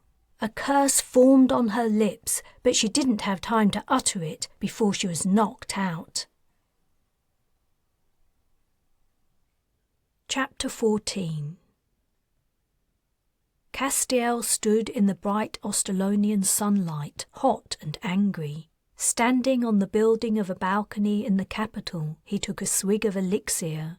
He concentrated on writing the transport character, then sent out the cast toward the roof of a collapsed house. The roof lifted, shedding dust and fragments of plaster, drifted out into the street and fell to the road with a crash. Bystanders who had been near the spot where the shattered roof had landed hastily scattered, looking up at him in fear. He didn't care what the people thought of him. They shouldn't have been standing so near the damaged building. He wished he could cast some kind of pain or misfortune at them. Sable had set him the task of helping to clear destroyed and unsafe buildings. When she'd made her request, she'd been extremely flattering, telling him how invaluable his services would be and how much recognition and gratitude he would receive. He'd thought she meant recognition and gratitude from the high-ranking Dirksons. Now he understood that in fact she'd meant the people of Ostalon. What did he care what the lowly folk of that planet thought of him? If he cared anything at all about their feelings, he would have preferred to have their fear and respect, not their gratitude. It hadn't taken him long to realize it had all been a trick. Sable had sidelined him just as smoothly as Langley had, if not more so. At least Langley had arranged for him to have a hand in defeating the Shura attack. Sable seemed intent on making him some kind of glorified janitor or handyman. It was ridiculous, and he was determined to do something about it. If approaching the head of the clan hadn't worked to elevate his status, he would have to take more drastic measures. Only he hadn't decided exactly what just yet. Castiel left the balcony and climbed the stairs to the roof, where a hover vehicle awaited him. He had a few more tasks to complete today. Though he was loath to do them, he thought he might as well and spend the time figuring out his next steps. It never hurt to practice casting. He climbed into the vehicle and the driver lifted them up over the city. It was indeed a devastated place. Parts of the metropolis had been entirely razed by the Shura attack. In other places, great craters opened like wounds, surrounded by charred remains of buildings. The amount of work required to restore the once thriving capital would be enormous, but it was not his problem. Castiel recalled the conversation he'd had with Sable in the great hall of her mountain castle yesterday evening. He'd tried every well-mannered tactic he could think of to persuade the woman to expand her use of his abilities, but she'd managed to rebuff each point. "We're devoting our efforts to recuperation and planning at the moment," Sable had said. "When the time is right, I'll introduce you to the rest of the council. I'm sure they will suggest other roles you can play. We need to understand better what you can do and figure out how to fit you into our advancement and expansion.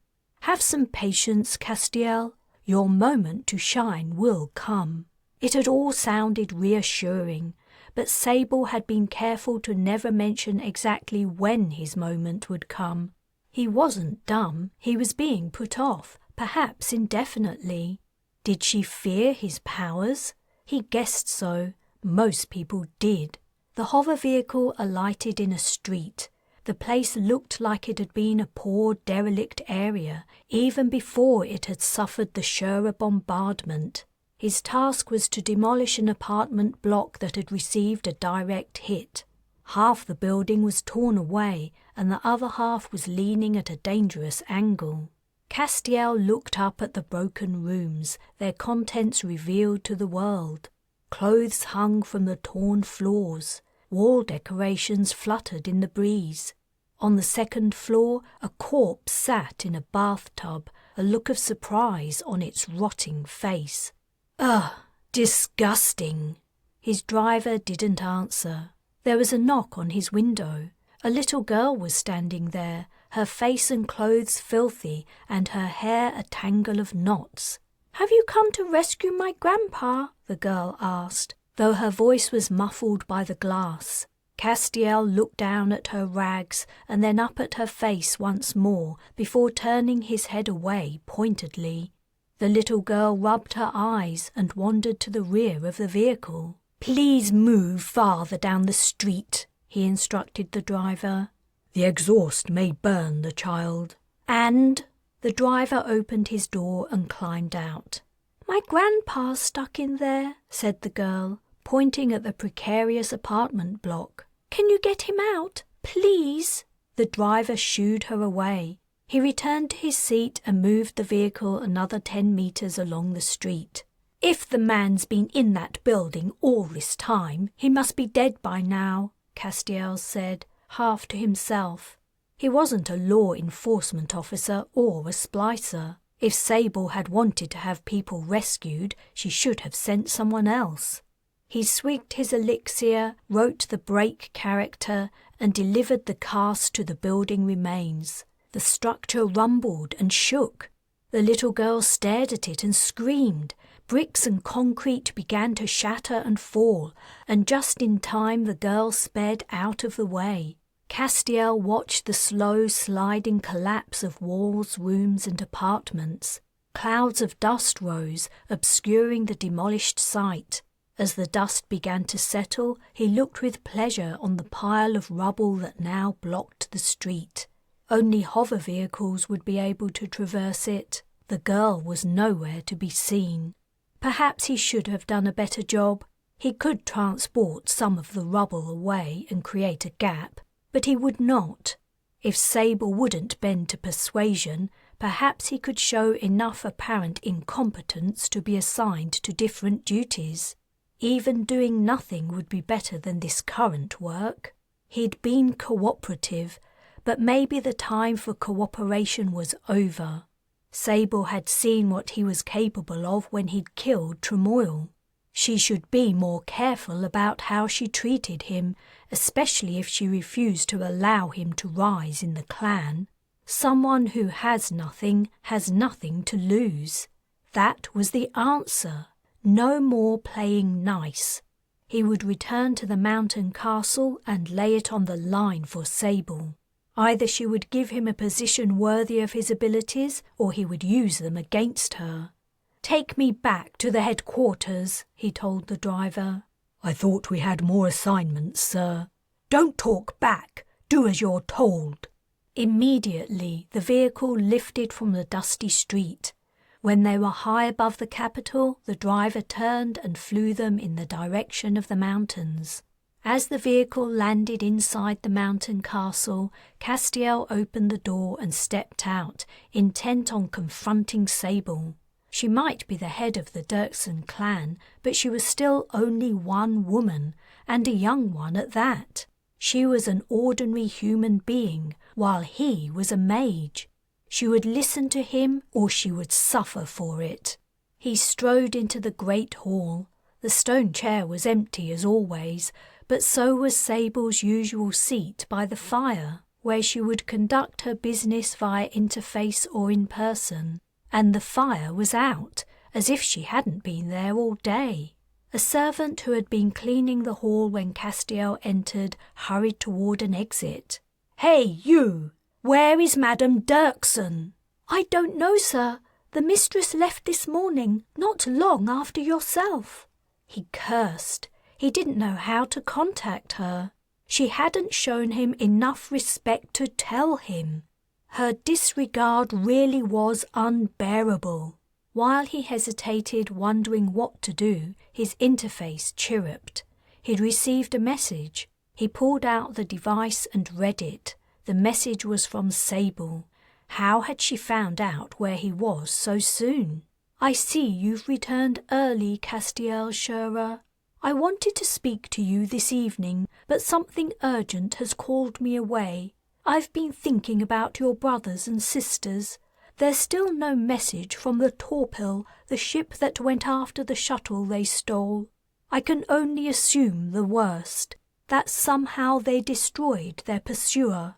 Your siblings must be captured and punished for their crime.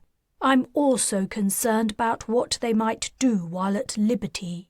Perhaps they will gather a force of mages and attack us.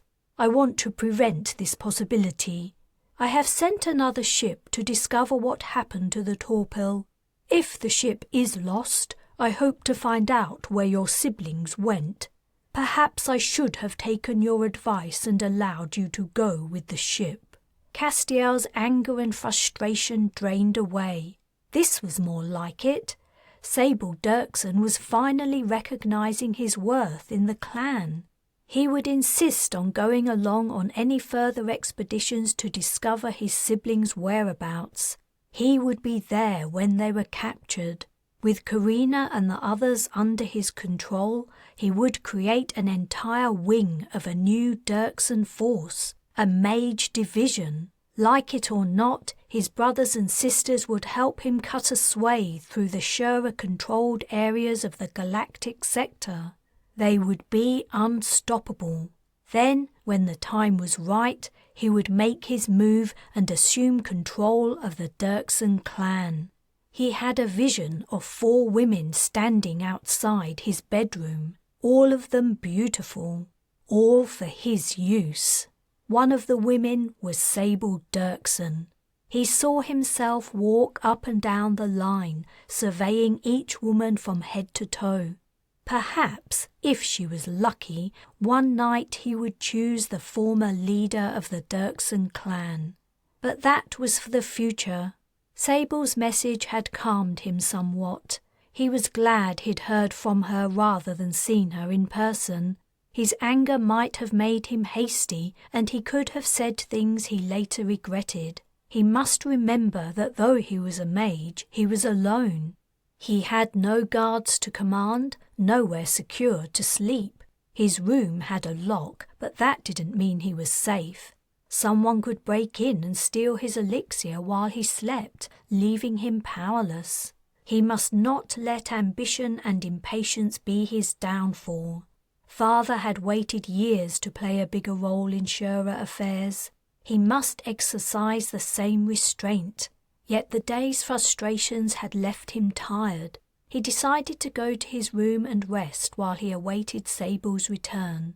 He left the hall and climbed the cold stone stairs to the corridor that led to his room. When he arrived, he was surprised to see the door stood a little ajar. Someone was inside. Was someone searching his things? But when he stepped in, he found the intruder was only the servant who had been assigned to him. The young woman was preparing his fire. "Oh, I'm sorry, sir. I wasn't expecting you back so early. I'll finish as quickly as I can and leave you alone." The good news about Sable's change of attitude had left him feeling generous. "Don't worry. Take your time." He lay down on his bed and put his hands behind his head. From under half-closed eyes, he watched the woman pile wood into the grate and light it. He had become accustomed to the servant over the week she'd performed her duties. He could almost say he liked her. She was always extremely respectful. He didn't think she'd even once looked him in the eye, and she rarely addressed him unless he spoke to her directly. She was also, he hadn't failed to notice, very pretty. He watched her languidly, imagining her as one of the women he would line up outside his door. What if he chose her over Sable? Ha! That would make the ex-clan leader spit. "All done, sir," said the servant, straightening up. Smoke was rising from the wood and circling lazily up the chimney. "I hope it warms your room nicely," the young woman continued, keeping her gaze firmly downward. "This place is always so chilly." The sentences were probably the most the servant had spoken to him at one encounter. He was surprised and intrigued. She seemed to have a purpose to her loquaciousness, but he couldn't figure out what it was. "It is cold in this castle," he agreed, sitting up. The servant lifted her head and looked him directly in the eyes. "Is there anything else I can do for you, sir?" His throat tightened. Did she mean what he thought she meant? Were his fantasies about to become reality? He almost said, "Like what?" but quickly realized what a fool he would sound. Instead, he tried to see how far he could take this potential opportunity. "Actually, there is." The servant approached his bed, her gaze locked onto his. There could be no mistaking her intent. When she reached him, she bent down to take off her shoes. He almost couldn't believe it. It was finally happening.